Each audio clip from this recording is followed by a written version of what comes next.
सरन जो इसी किताब का अंग्रेजी तर्जुमा कर रही हैं और मैं शोहरत पा रहा हूँ। मैं और अंग्रेजी में आएगी तो और ज़्यादा शोहरत होगी। और लेकिन ये सही है कि कोई शख्स अकेले किसी ऐसे मुकाम पे नहीं पहुंचता अगर वो कहे कि मैं बनाऊं, मैंने खुद किया या मैं करके आऊं। ये देखिए ना, ये लोग हैं, सारे फनकार हैं, क्रिएटिव पीपल। अगर मैं इन्हें इंस्पायर करता हूं तो इट कांट बी वन वे।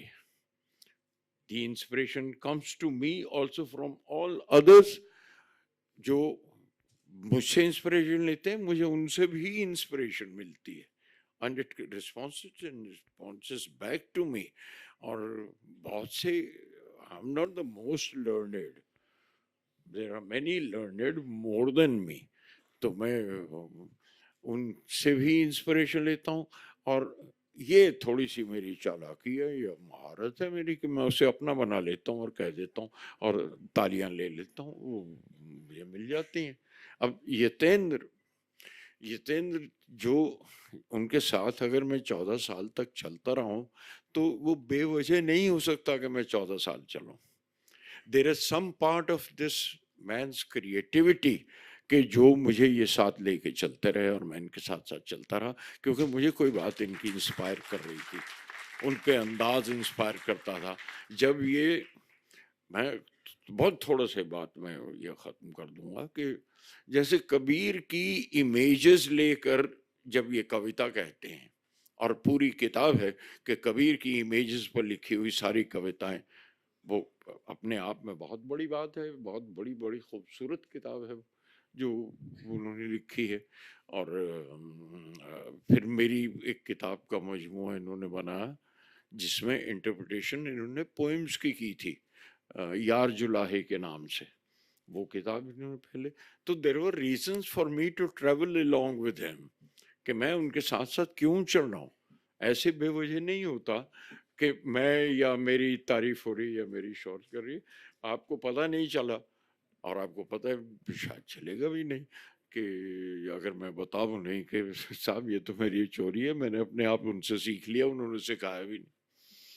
मतलब आदमी जो सीखता है एक्सपोजर से सीख लेता है दूसरे लोगों से। अगर मैंने हेमा जी से इनके साथ काम करते हुए, there is a royal regal personality that I could feel. Meera, Meera का चुनाव ऐसे ही बेवजह तो नहीं हो सकता ना। उन एक, there is a regality in her personality, there is a royal presence in हर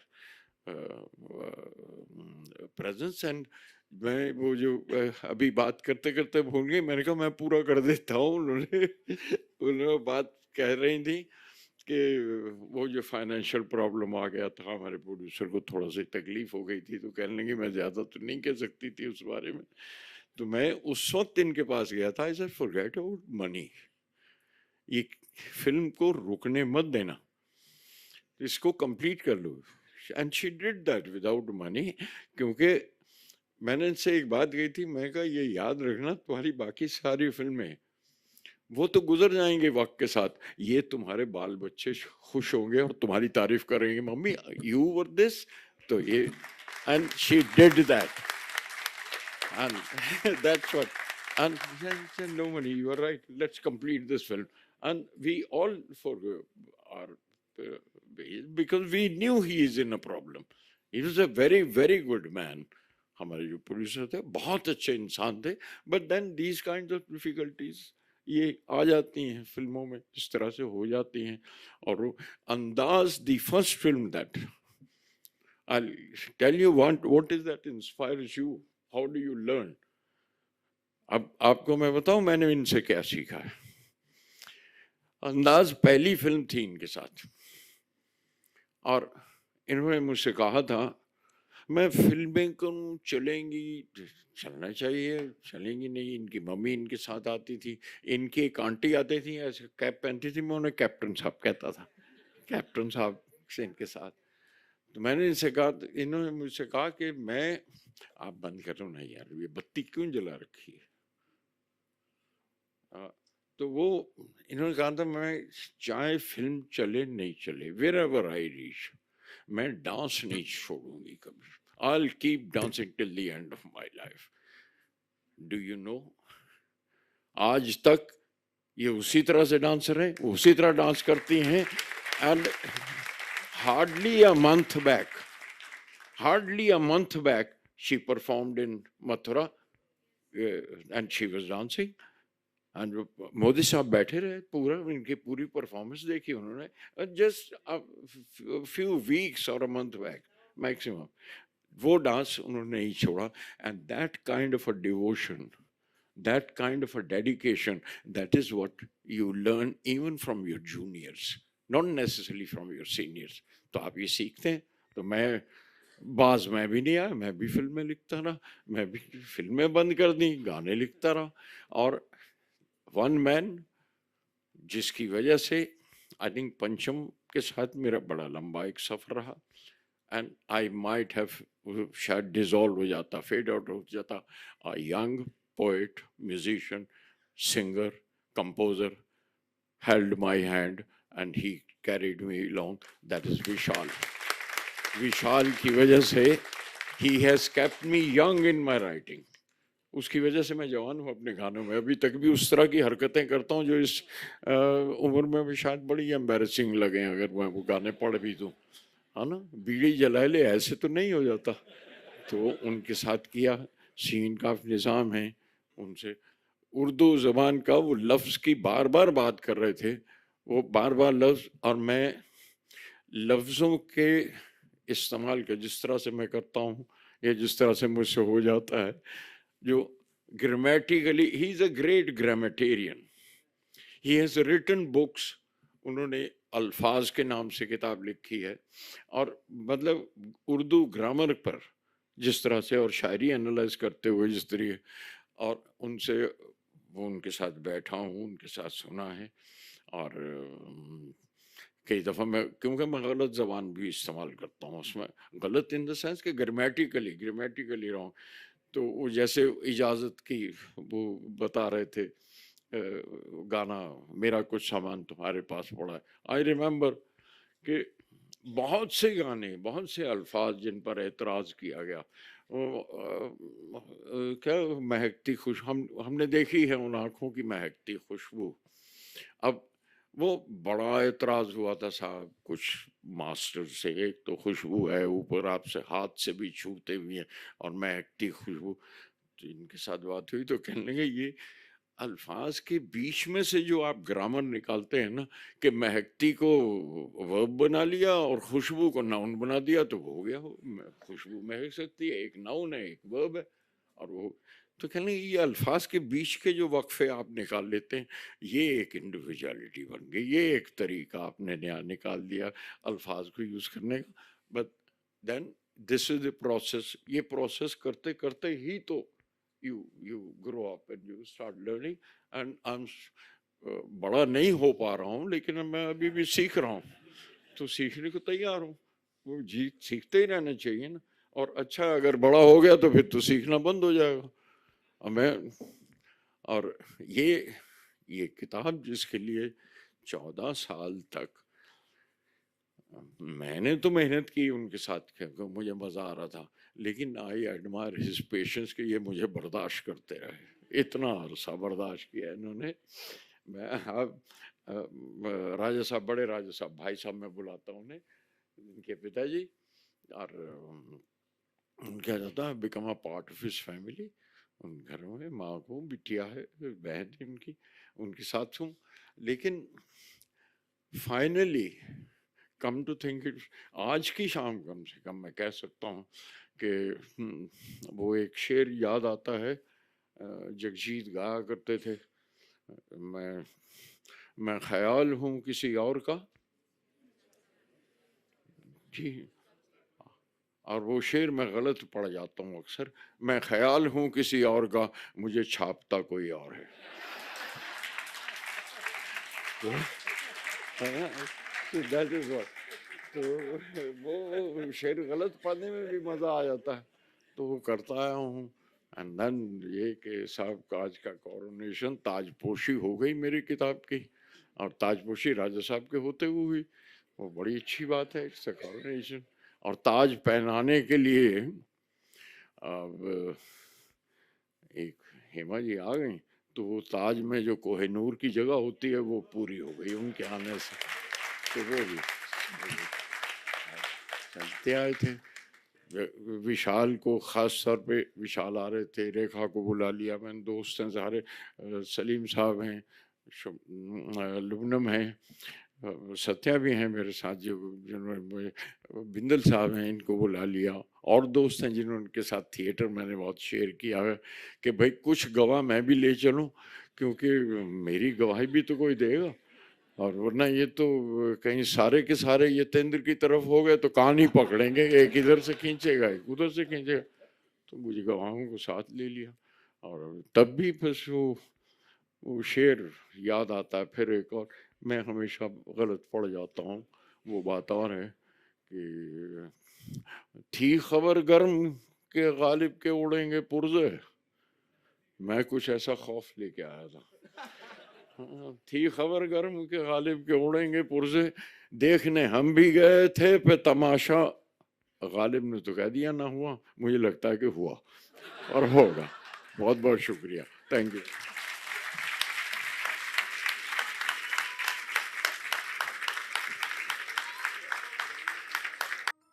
शायर, डायरेक्टर, पोएट, लिरिसिस्ट गुलजार साहब,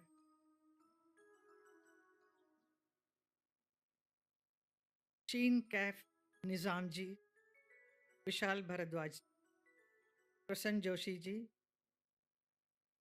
विमलेंद्र मोहन प्रताप मिश्रा जी, अरुण महेश्वरी जी, मालिनी अवस्थी जी, यहाँ पर उपस्थित सुभाष घई जी, मनोज जी और आप सब भाइयों बहनों, सबका मेरा प्रणाम। आज के इस कार्यक्रम में जहाँ पर इतने सारे कवि साहित्यकार बैठे हैं, वहाँ पर मुझे एक चीफ गेस्ट के रूप में बुलाया है यतेंद्र जी ने। आपको मैं बहुत बहुत धन्यवाद करती हूँ। मैंने नहीं सोचा कि आप सबके बीच में मैं फिट होऊंगी कि नहीं, but as an artist I am here with you. आज की शाम एक ऐसी शाम, ऐसी एक शख्सियत के नाम है जिससे जिसने हिंदी फिल्म जगत के एक युग को अपनी कलम से पहचान दी। उनके बारे में जितना कहना, जो भी लिखना बहुत कम है। अपनी कलम के माध्यम से संगीत जगत को एक से बढ़कर एक खूबसूरत गीतों से महकाने वाले वो शख्सियत है गुलजार साहब। गुलजार साहब के नाम पे ये किताब आज रिलीज़ हो रहा है, हज़ारों राहें, और जिसे लिखा है यतीन्द्र मिश्रा जी ने, जो खुद एक बहुत बड़े साहित्यकार हैं, कवि हैं, और इस किताब को इतना खूबसूरत ढंग से लिखा है जिसमें गुलजार साहब के पूरे यंग एज से लेकर पूरी यात्रा, उनकी लाइफ जर्नी ही has written in this book, which is very very interesting. ऐसा बायोग्राफी पहली बार गुलजार साहब के ऊपर बनी है और उनके बारे में बहुत कुछ जानने को भी मिलेगा इस बुक के थ्रू। ये सिर्फ एक कवि नहीं, just not a poet, but वो थोड़े दिन में एक असिस्टेंट डायरेक्टर बनकर काम किया कहें बहुत बड़े बड़े डायरेक्टरों के बीच में, बाद में खुद एक डायरेक्टर बने। उनकी जर्नी ऐसी है। मैं बताऊंगी कि उनको एक पहली मुलाकात मेरी कभी हुई थी। अंदाज फिल्म की शूटिंग गुलमार्ग में हो रही थी, वहीं पे मैं पहली बार इनको मिली। Was a very young Gulzar ji, and he will be having a camera in his hand, and Gulmarg में जो शूटिंग हो रही थी, he will keep clicking pictures. My brother was also there with me, Jagan, remember him? And it was then he was just a writer in that film, and then बाद में पता चला he is working as an assistant director, and then he is writing dialogues, then lyricist, and बाद में पता चला he has become a director also. तो उन दिनों में मैं शूटिंग कर रही थी कई फिल्मों में, तो you know what kind of film I was doing. Very interesting, very successful, very lot of fight sequences, action oriented films मैं कर रही। तो उन दिनों में मैंने देखा कि जीतू जी के साथ भी मेरा शूटिंग हो रही थी कई फिल्मों की। तो वो एकदम एक फ़ोटोग्राफ देखा कि वो एकदम गुलज़ार जी जैसे लग रहे थे। आई सेड ये क्या? देन इट वाज़ परिचय उस फ़िल्म की। देन मेरे मेरे साथ जब शूटिंग हुई थी तो उन्होंने कहा, I said it's very nice, very. Then he told me that time कि I am going to make a film Khushboo, तो I want you to work in that. I was very excited because मुझे ज़रा हट के film करने का बड़ा मन था उस वक़्त। और गुलज़ार जी के साथ पहली बार, मतलब as a director. So it was the Khushbu was the very first film, and what an interesting story है how, because those days we have to do a lot of hairstyle, you know, like uh, those heavy wigs and all we wear, and then that is how that look was. और यहाँ पे आए तो पहले तो no, you have to remove nothing, you be natural as you are, no wig, nothing. So you are my own hair.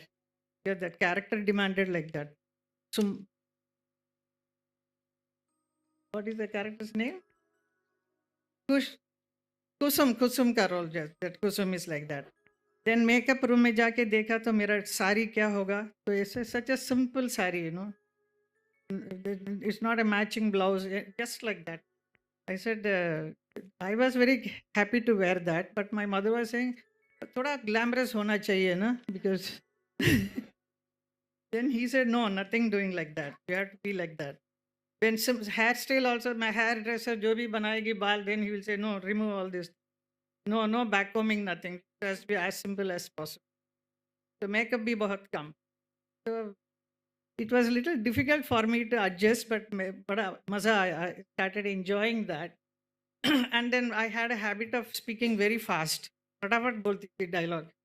तो ये कहाँ जाना है? He used to ask me, कहीं जल्दी जाना है क्या? I said हाँ, मुझे दूसरा शूटिंग में जाना। तो he will say वो शूटिंग बाद में जाएंगे, पहले you speak the line little slow, और भी स्लो। तो it was very difficult for me to, you know, bring my speed little slow, like एक गाड़ी ड्राइव करते हैं फास्ट तो स्लो करेंगे। Then I learn that, then that was so wonderful when I saw on the screen, it was really beautiful. It so that is how I adopted the style. Yes, and then another one. As a dancer, I used to make my eyes a lot of expressions, especially with my eyebrows. कुछ भी बोला था, my eyebrows will first come out. So he said, no, eyebrow को retake. I said, dialogue तो slow बोला था, सब कुछ ठीक था. Why again retake? Then he'll say, आपका eyebrow is dancing. Flat, don't know, eyebrow should not move. Then I used to control myself and speak, you know. And what a beautiful song we had, Do Naino Mein Aansu Bhare, you know, all those lovely, lovely songs. And then घर जाएगी थर जाएगी, वो उसका एक shooting हुआ था। तो normally we always have a dance director for any song, whether it's a song or a dance sequence, एक होता है हमेशा, डायरेक्टर के पीछे 1 2 3 बोलते रहेंगे। He said nobody is here. We had the shooting in Goa, और आउटडोर में शूटिंग कर रहे हैं, and then he said no no, assistant director कोई भी नहीं है, आप अपने आप करो जो भी मूवमेंट करना है। So I became the choreographer myself. So he used to direct. He used to tell me ऐसे करना है. So it was very enjoyable to do such thing, you know, for the first time with him. उसके बाद, of course, I did the film Kinara. That was another experience. I played a dancer and who is blind. तो blind होने के लिए that expressions आएगा करके, I think he was very keen that I should wear a lens. Then I tried my best 2 3 doctors के पास जाके lens वेंस किया, लेकिन I could not even open my eyes after wearing the lens. I said I can't do it, I we thought that I will give the proper expression. So finally he agreed. So I think it came out well, isn't it? That is one. And then the film Meera, you know, what a beautiful film we did, Meera. End of course किनारा में ऐसा अच्छे अच्छे गाने थे जो आज भी इतना पॉपुलर है, नाम गुम जाएगा चेहरा ये बदल जाएगा। I think Lata ji is very favourite, and also of course all of us we all love that song. Tulja ji का कौन सा गाना अच्छा नहीं, सारे Aandhi, any film you take, so beautiful. Yes, made. And finally we did the film Meera. Meera का भी एक अजीब सा एक experience था हमारा. We both were wanting to do that film. That producer in between became little, financial problem he had. तो ऐसा लग रहा था कि पिक्चर कहीं बंद ना हो जाए. And इतना बड़ा director, I mean music director Ravishankar ji ने आके दिया है, lovely songs and all. But of course, why Lata ji did not do all that, story is all written by. उन्होंने इतना बड़ा बड़े कलाकारों के बारे में लिखा है आपने, सोनाल मानसिंह, गिरिजा जी just classical singer, Lata ji के बारे में बड़े मुकाम, ऐसा बिस्मिल्लाह खान, इन सब के बारे में लिखना तो इज नॉट इजी.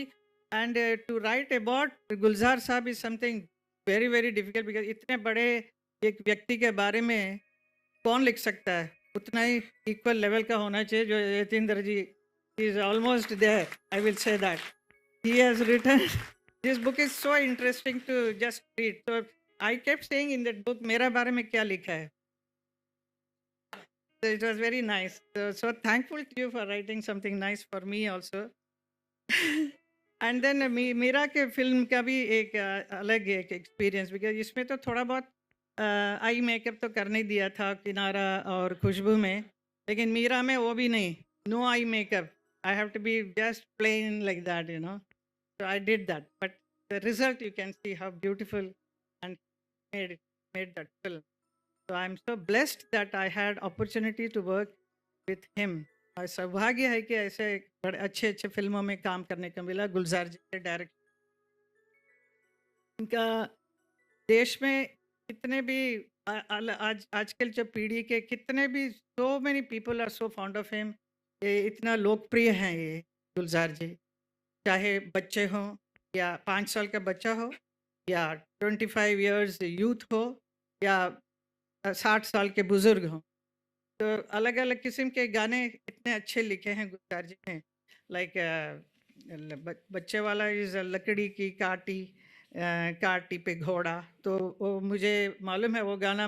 मैं ये शाह आना के साथ भी गाती थी और आज मेरे ग्रैंड डॉटर के साथ भी वो गाना गाते हैं. It is so popular. That song is so interesting, and all my maids also will start singing, and everybody, the whole house is very full of vibration of children there. Then Kajarare, so all the youth, I think we all loved it. इतना अच्छे अच्छे गाने गुलजार जी ने लिखे हैं. और एक और चीज़ मैं बोलूँगी, एक नूपुर एक टीवी सीरियल बनी थी जिसमें I did the role of dancer, and I was very keen that he should direct it, but इन्होंने बोला कि मैं डायरेक्शन नहीं, you have to direct it. I said that is how I became a director suddenly from nowhere, because I was so much keen to do that a film on about a dancer. A serial 13 episode का बना था, बहुत सुंदर बना, लेकिन इन्होंने inspire किया कि you are a dancer yourself, so you know what you have to do. Because some other director I brought, then it was not working well. Then he said, you direct it yourself. So that was the inspiration he gave, and I became. So he has been a wonderful director and also a very good friend of mine, I will say. Time to time, समय के साथ बहुत सारे बातें हम बीच बीच में करते हैं, कितने भी busy हों. So at one point after I settled down, I continuously worked in films, but मेरा film सब थोड़ा सा कम हो गया था. So as an artist you feel little funny, कि अरे इतना पिक्चर में मैं शूटिंग कर रही थी, इतना फिल्म आती थी, अभी it is little slow down. What is going to happen now? So I just discussed with him. He said, you are in this horizon, you see the another horizon there, so you will be getting it now, you will be going there soon. So that is a kind of an inspiration for me. So that is what happened. So how I transformed myself from an actress, that continued, but as a dancer I continued. So many other things kept on coming in my life. So it is a great inspiration he has given to me. So he is an inspiration to the whole country, I will say, as a poet, as a writer. He has contributed so much to the whole industry, our film industry, and generally also. So we are very blessed to have you with us. मैं भगवान से यही प्रार्थना करती हूँ आपकी सेहत बहुत अच्छी रहे और बहुत लंबी आयु हो और हमेशा हमारे साथ में बीच में रहें आप. धन्यवाद.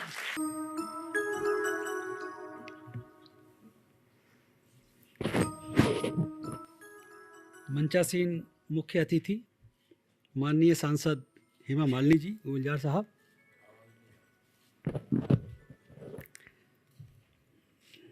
मैं दोबारा से कहता हूँ. मंचासीन मुख्य अतिथि जी माननीय सांसद हेमा मालिनी जी, गुलजार साहब, विशिष्ट अतिथि श्री शीन काफ निजाम साहब, मुख्य वक्ता श्री विशाल भारद्वाज जी, आदरणीय श्री बिमलेंद्र मोहन प्रताप सिंह जी मिश्र जी, युवा लेखक यतीन्द्र मिश्र, प्रसून जोशी जी और आज की सभा में उपस्थित श्रोताओं. मित्रों, ब्रजरज मथुरा से पधारी माननीय सांसद, वरिष्ठ शास्त्रीय नृत्यांगना, भारतीय सिनेमा की कालजयी शख्सियत, पद्मश्री अलंकृत सुश्री हेमा मालिनी जी, आप कला, साहित्य, संस्कृति और समाज सेवा के लिए परिचित हस्ताक्षर हैं. आपका कलात्मक प्रस्तुतियों के लिए बहुप्रशंसित हैं. आपकी ढेरों उपलब्धियों के साथ साथ नॉर्वे सरकार द्वारा डाक टिकट भी जारी किया गया है. आप ब्रजभूमि की अनन्य भक्त हैं. हाल ही में मीराबाई की 525वीं जयंती पर मथुरा में आपकी पहल पर विशेष आयोजन किए गए थे, जिसमें वाणी प्रकाशन ग्रुप गंभीर और बौद्धिक सहभागिता कर रहा था. भारतीय संत परंपरा में संत मीराबाई को समर्पित आज़ाद भारत में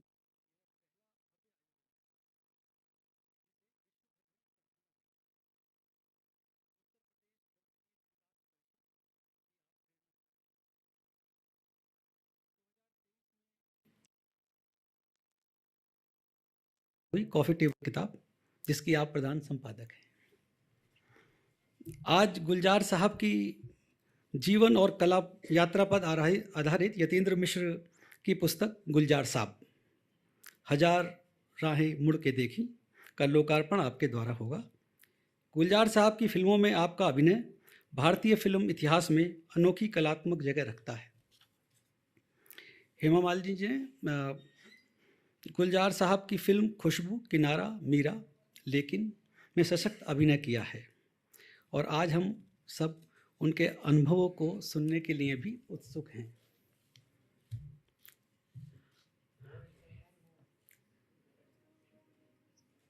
जी. अफसाना निगार, गीतकार, फिल्म निर्देशक, पटकथा लेखक, शायर, कवि गुलजार हमारे बीच हैं. ऑस्कर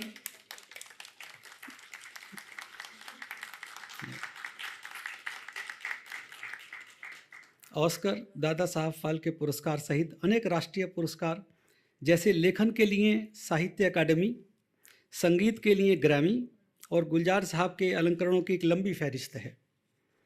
गुलजार साहब ने वाणी प्रकाशन का संबंध लगभग 3 दशकों का है. यह अपने आप में उपलब्धि, तारीखी मिसाल है. हमारे लिए यह लम्हा किसी नेमत से कम नहीं कि हम आपके सानिध्य में हैं. गुलजार साहब की हिंदी उर्दू में कोई 25 पुस्तकें वाणी प्रकाशन ग्रुप द्वारा शाया हुई हैं.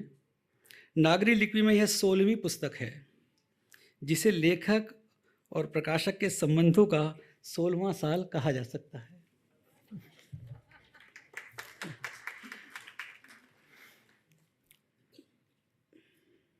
हिंदी उर्दू के शायर व वरिष्ठ अकादमिक श्री शीन काफ निजाम साहब हमारे बीच जोधपुर से पधारे हैं. साहित्य अकादमी पुरस्कार से सम्मानित निजाम साहब हमारे समय में उर्दू भाषा के विश्व प्रसिद्ध विद्वान माने जाते हैं. फिराक साहब का एक शेर यहाँ कहना उचित ही है. आने वाली नस्लें हमको याद करेंगे हम असरों, जब ये ध्यान पड़ेगा हमको तुमने फिराक को देखा था। निजाम साहब की 2 दर्जन से करीब शायरी और उर्दू आलोचना की पुस्तकें प्रकाशित हैं। साहित्यिक पत्रिका इस्तिफसार के प्रधान संपादक हैं। यह पत्रिका 15 वर्ष से निरंतर प्रकाशित हो रही है। निजाम साहब का एक शेर बड़ा प्रसिद्ध है जो मैं यहाँ कहना चाहता हूँ। खामोश तुम भी और मेरे होठ भी तो थे बंद, खामोश तुम भी और मेरे होठ भी थे बंद, फिर इतनी देर कौन था जो बोलता रहा। वाणी प्रकाशन से निजाम साहब का एक कविता संग्रह और भी हैं नाम रास्ते का और दीवाने गालिब प्रकाशित है।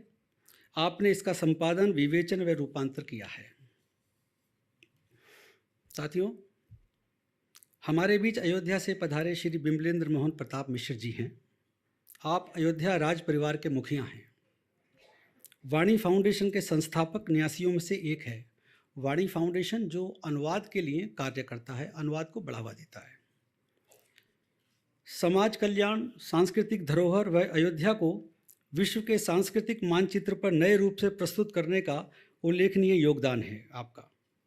एक पिता के रूप में आज आपके लिए यह शाम और भी महत्वपूर्ण है, क्योंकि यतीन्द्र के अथक परिश्रम का फल गुलजार साहब हजार राहें मुड़ के देखी आप सभी के समक्ष लोकार्पित होगी।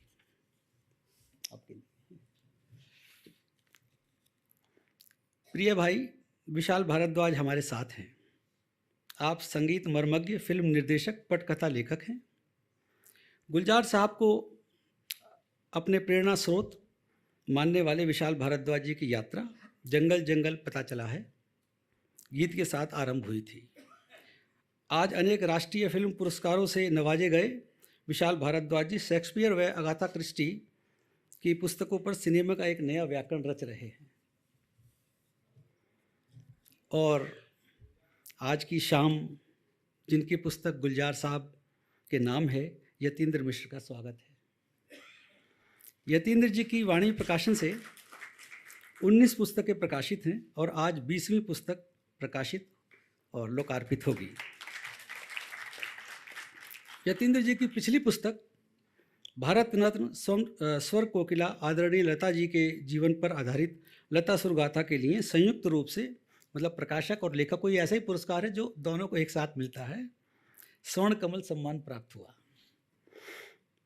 इसके अलावा श्रद्धेय अप्पा जी, आदरणीय सोनल मानसिंह जी, बिस्मिल्ला खां, अख्तरी बाई फैज़ाबादी, अक्क महादेवी, कवि अज्ञे और शख्सियतों पर महत्वपूर्ण पुस्तकों की रचना और संपादित पुस्तकें यतीन्द्र जी ने की हैं। मैं एक संस्मरण बताना चाहता हूँ। 1999 में मुझे एक संस्कारी व उत्सुक बालक लंदन में school of oriental and African studies, सवास जिसे कहते हैं, में पुस्तकों के बीच अपना रास्ता खोजते हुए दिखाई दिया। लगभग 25 वर्ष बाद भी है युवांग, उत्सुक भी है, सुसंस्कृत भी है और सबसे बड़ी बात, हम सभी को यात्री धर्म के साथ बांधे हुए है। यतीन्द्र का अपनी प्रत्येक पुस्तक को शिद्दत के साथ, निष्ठुरता के साथ अपनी ही लेखनी को खारिज करना और विनम्रता के साथ हमारी प्रोडक्शन टीम के साथ अपने विचारों का सम्मान करना उनकी विशेषता है। इस क्रम में श्री यतीन्द्र के लेखकीय जीवन का एक बड़ा पड़ाव गुलजार साहब हजार राहों मुड़ के देखी का होगा। 15 वर्षों से अधिक यतीन्द्र व गुलजार साहब के बीच हुए संवाद और लगभग 4 वर्षों से संपादित यह पुस्तक एक प्रकाशक के लिए तीर्थ यात्रा जैसी होती है। हम सरस्वती के उपासक हैं, प्रत्येक पुस्तक प्रसाद मानते हैं। इस पुस्तक के एक एक शब्द को गुलजार साहब ने कई बार पढ़ा, विचार किया और आज उनके आशीर्वाद से पुस्तक हमारे बीच है। एक और सूचना, वरिष्ठ पत्रकार, संपादक, लेखक व अनुवादक सत्या सरन जी हमारे बीच हैं। गुलजार साहब हजार राहें मुड़ के देखी पुस्तक का अंग्रेजी अनुवाद उन्होंने आज ही पूरा किया है और ये हमें आज सूचना मिली है। सत्या जी का स्वागत है।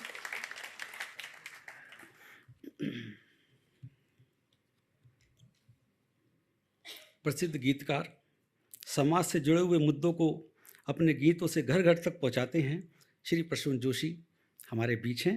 आपका बहुत स्वागत है। आज़ाद और विश्व गुरु बनते जा रहे भारत उनके शब्दों से एक सेतु बंधन तैयार करते हैं। आपका बहुत बहुत स्वागत है। इस सभा का संचालन श्री यूनुस भाई कर रहे हैं। आज की सभा का संचालन फिल्म इतिहासकार, ऑल इंडिया रेडियो में कार्यरत गंभीर लेखक पाठक यूनुस खान कर रहे हैं। साहित्य, फिल्म, संगीत और समय की नब्ज़ पर पकड़ रखने वाले, पहचान करने वाले युवा आलोचक यूनुस जी का स्वागत है। आप सभी का बहुत आभार। मैं अदिति से कह रहा था परसों, इसने कहा कि 500 से ज़्यादा की कैपेसिटी का हॉल है। मैंने कहा बम्बई में कितने लोग आएंगे, ऐसा ना करो 100 लोगों वाला हॉल करना। और आज जब सब आप लोग आशीर्वाद देने आए तो मुझे लगा कि ये छोटा पड़ गया, और आप लोगों का आशीर्वाद मेरे लिए बहुत अहम है। आप सबका शुक्रगुजार हूँ। आदरणीय गुलजार साहब, आदरणीय हेमा जी, प्रसून भाई, विशाल जी, शीन काफ निज़ाम साहब, मालिनी जी, अरुण जी, मेरा पूरा परिवार, मेरे पिताजी, और यहाँ बहुत सारे मित्र बैठे हैं, अगर नाम छूट जाए तो माफ़ करिएगा। अमीश भाई, अमीश त्रिपाठी जी, दिग्गज कलाकार श्री LK पंडित जी, मीता पंडित, तमाम सारे मित्र, सब लोग जहाँ से भी आए, मेरे दोस्त लोग, सबको प्रणाम करता हूँ। ज़्यादा कुछ नहीं कहूँगा, बहुत कुछ किताब में कह चुका हूँ। 2-3 बातें बस बताऊँगा आपको। किताब 20 साल पहले शुरू हुई और 14 साल इस तरह से लगे कि बीच में 7 साल का एक इंटरवल आया जब मैं आदरणीय लता जी पर मैंने काम शुरू किया। लता जी ने कहा कि मतलब मेरा मन था कि उनसे भी काम करूं, और गुलजार साहब की किताब पैरेलल चल रही थी। अब ये लगता था कि 2 काम साथ नहीं हो सकता। तो मैंने एक दिन गुलजार साहब से बॉम्बे में मुलाकात में होती रहती थी, तो मैंने कहा कि सर दीदी पे भी काम शुरू किया है। तो उन्होंने कहा कि पहले उनका काम ख़त्म करो, वो मुझसे सीनियर हैं, इंडस्ट्री में बहुत बड़ी हैं। और जब मैं आया था लिखने तो मोरा गोरांग लैले उन्होंने गाया था, तो हक उनका है पहला, गुलजार साहब को याद होगा। और मैं तुम्हें एक इंटरवल देता हूँ, छुट्टी देता हूँ, तुम हम लोग काम करते रहेंगे, लेकिन पहले वो किताब आनी चाहिए। तो जब वो किताब आई तो गुलजार साहब ने उसका ब्लैक बर्ब लिखा। मैंने उनसे ब्लर्ब के लिए कहा कि कुछ लिख दीजिए, तो मुझे लगा कि ढेर सारा कुछ लिख के भेजेंगे, गुलजार साहब ब्लर्ब पे आएगा। एक लाइन लिख के भेजा गुलजार साहब ने और लिखा, चांद उनका संगे मील है। और वही किताब में छपा, और फिर गुलजार साहब ने आशीर्वाद दिया कि इस किताब को नेशनल अवार्ड मिले। 7 साल उस किताब में लगे, उस किताब को 7 पुरस्कार मिले। तो मैं दीदी से कहता था कि मैं 2-4 साल और एक्स्ट्रा काम करता तो शायद ज़्यादा मिल जाता। और इस किताब के आमुख में मैंने कुछ लिखा है, वो एक डिस्क्लेमर की तरह है। मैं कतई ये दावा नहीं करता कि ये गुलजार को समझने की मुकम्मल तस्वीर है, ना इस बात को लेकर कोई विचार मन में है कि इस किताब में जो कुछ भी शाया हुआ उतने से ही एक किरदार आकार लेता है। पूरी विनम्रता से कहना चाहूँगा, सबके अपने अपने गुलजार हैं जो उनके लिए उतने ही संपूर्ण हैं जितना कि उनसे मिलने वाला प्रेम उन्हें हासिल है। ये किताब एक युवा रचनाकार का नज़रिया भर है, उस शख्सियत को अपनी रचनात्मकता और प्रश्नों के साथ देखने का, जिसने खुद की कला में न जाने कितने प्रश्न खड़े किए और अपने ढंग से दूसरों को राहत देने के लिए कभी गीत, कभी शायरी, कभी कहानी, कभी नाटक, तो कभी फिल्मों से उसका समाधान प्रस्तुत किया। इस किताब के लिखे जाने के बाद भी अभी बहुत कुछ बाकी है जिस पर नए ढंग से गुलजार विमर्श संभव हो सकता है। एक बड़े रचनाकार और इंसान की एक खासियत होती है कि उसे अपने समय में दर्ज करने के लिए जितने भी जतन किए जाएं, एक ऐसा क्षण जरूर आता है जब लिखने वाले के शब्द सीमित हो जाते हैं, किरदार फिर भी रचे जाने के लिए बचा रहता है। ये किताब गुलजार साहब से इत्मीनान से संभव हुए बरसों में फैले आत्मीय संवाद, मुलाकातों, उनकी फिल्मों के अध्ययन, फिल्म गीतों की रचना प्रक्रिया, शायरी, नज़मों और कहानियों की अवधारणा पर व्याख्या के साथ जीवन संघर्ष के उन अध्यायों का पाठ भी है जिसमें बचपन, विभाजन, दिल्ली प्रवास, मुंबई में फिल्म जीवन की शुरुआत से लेकर एक ज़हीन और तजुर्बेकार शायर बनने की दास्तान मौजूद है। मुझे मालूम नहीं इस काम में कितना कामयाब हुआ, अलबत्ता ये ज़रूर कहना चाहूँगा कि उनकी सोहबत के इन सालों ने बहुत कुछ सिखाया है, मुझे एक ज़िम्मेदार लेखक के तौर पर विकसित होने में मदद की है। और एक छोटा सा अंश, बहुत ही छोटा, जिससे किताब की शुरुआत होती है, वो पढ़ दे रहा हूँ। गुलजार साहब को अकीदत करते हुए, उन्हें प्रणाम करते हुए, आदरणीय हेमा जी को शुक्रिया करते हुए कि उन्होंने अपने व्यस्ततम समय से समय निकाला और आप सबकी नज़र है। एक आवाज़ है गुलजार, धुंध भरे रास्ते में आगे निकलती और जाड़े की धूप में खिली हुई, सफ़ेद की सादगी ओढ़े हुए एक ऐसे दरवेश जिनके लिए फुर्सत के रात दिन दरअसल नज़मों और गीतों में बटे हुए वो पल हैं जिनसे एक हरफन मौला कलाकार के दिल का पता मिलता है।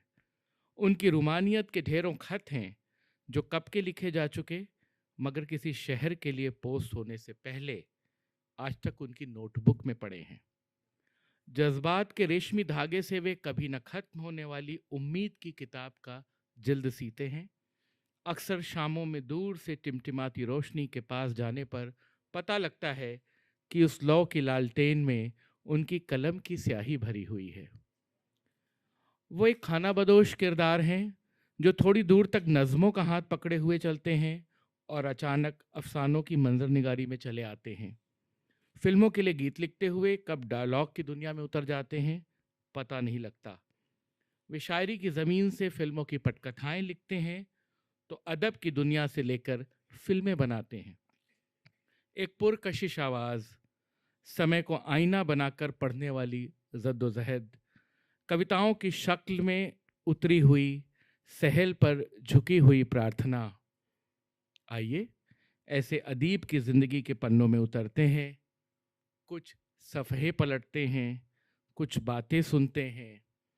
अपने दौर को हम इस तरह भी साहित्य और सिनेमा के एक सुखनवर की नज़र से देखते हैं।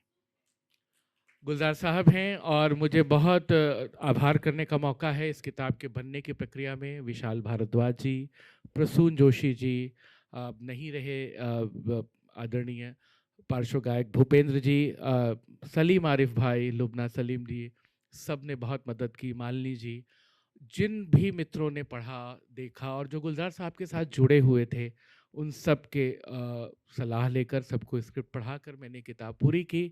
एक हफ्ते पहले आदरणीय हेमा जी ने मुझसे पूछा, मुझे चीफ गेस्ट क्यों बना रहे हैं? मैंने कहा गुलजार साहब की मैक्सिमम फिल्मों की आप हीरोइन रही हैं, खुशबू, किनारा, मीरा, लेकिन। और गुलजार साहब ने एक बहुत मज़ेदार बात बताई, जब लेकिन के कास्ट पे बात हो रही थी तो उन्होंने कहा मुझसे दीदम, लता जी को दीदम कहते हैं गुलजार साहब, तो उन्हें दीदम ने कहा था बस एक शर्त रखी थी कि लेकिन सब आपके हिसाब से बनेगी, हेमा जी को ज़रूर कास्ट करना, वो मेरी फेवरेट एक्ट्रेस है। तो इस किताब में आया है, तो हेमा जी लेकिन में आई। और एक फिल्म देवदास जो धर्मेंद्र जी, हेमा जी और शर्मिला जी को लेकर गुलजार साहब ने शुरू की थी, वो अधूरी रही। तो इस तरह से हेमा जी उनकी 4.5 फिल्मों की अभिनेत्री हैं, इसलिए वो बहुत मुफीद है कि वो यहाँ पे चीफ गेस्ट हों। मेरा बहुत सौभाग्य कि मुझे इस मंच पर आप सबके साथ साझा करने का मौका मिल रहा है। मुझे कोई गुमान नहीं है, इतनी बड़ी डिग्नेटरीज मेरे ज़िंदगी में दोबारा शायद ना मिले। वो गुलजार साहब की महत्ता है कि उनको सब लोग ऑनर करने के लिए आए हैं। बहुत आभार, बहुत धन्यवाद।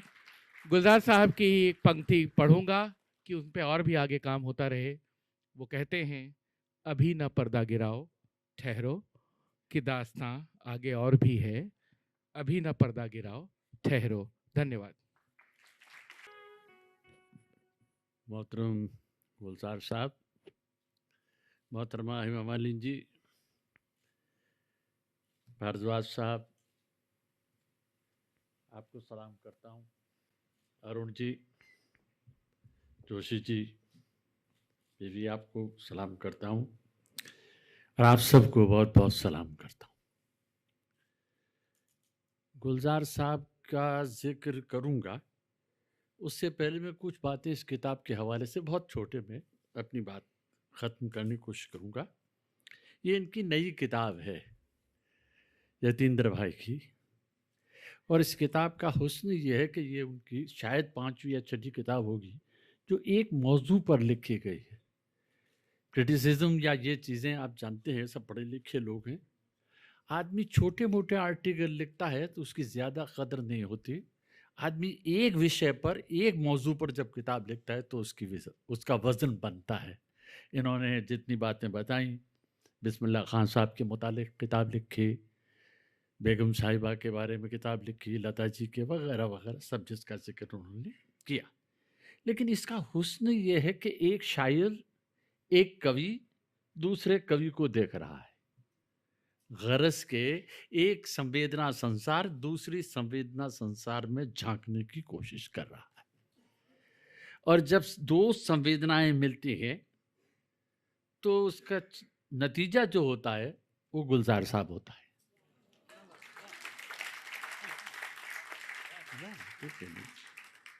गुलजार साहब से उनकी अकीदत जग जाहिर है। इससे पहले उन्होंने गुलजार साहब के मुतालिक 2 किताबें भी एडिट की है। यार जुलाहे, यार जुलाहे जो है वो कबीर है, और पता नहीं कि गालिब और रविंद्रनाथ टैगोर के आशिक सादिक गुलजार साहब कबीर के इस कदर आशिक क्यों हैं? ये सवाल है जिसका जवाब उनकी रचनाओं से ही प्राप्त किया जा सकता है।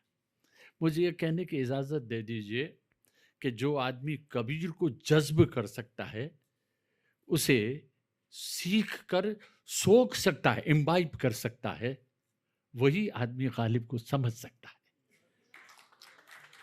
साहित्य या अदब या शायरी समझने की नहीं, महसूस करने की चीज़ होती है, और जब वो महसूस होती है तब वो शायरी होती है, वरना वो अक्ल की कुश्ती होती है। इस किताब में गुलजार साहब साहित्य और सिनेमा की सरहद पर खड़े, जो मैंने आपकी किताब से पाया कि साहित्य और सरहद पर खड़े रहने के बावजूद ये साहित्य को फिल्म के हवाले से और फिल्म को साहित्य के हवाले से समझते हैं। मसला ये है कि जो भी लिखा जाता है वो एहसास से लिखा जाता है, लेकिन जो पढ़ा जाता है वो अल्फाज में पढ़ा जाता है। कमबख्त मुसीबत ये है कि एहसास को अल्फाज में पढ़ना हर किसके बस की बात नहीं होती। चुनांचे ये एक ऐसा अलमिया है जिसे यतीन भाई ने तय करने की कोशिश की और वो इसमें कामयाब हुए। एक कहानी में, कोई नहीं, ताली तो बाद में, हाँ, एक कहानी में कई किरदार होते हैं, हम सब जानते हैं। अक्सर ऐसी भी कहानियाँ हैं जिनमें किरदार नहीं होते, लेकिन एक कहानी में कई किरदार संभव है, मुमकिन है। लेकिन एक किरदार में कई कहानियाँ होती हैं, अगर ये देखना हो तो गुलजार साहब को देख लीजिए। उसकी 2 वजह हैं, उसकी 2 वजह हैं। वो एक ही वक्त में कहानीकार भी हैं, पटकथा लेखक भी हैं, स्क्रीन पे राइटर भी हैं और डायरेक्टर भी हैं। और मेरा ख्याल है कि जो लोग यहाँ थिएटर में काम करते हैं वो बखूबी वाकिफ़ होंगे। मैं तो तमाशबीन हूँ, तमाशा नहीं हूँ।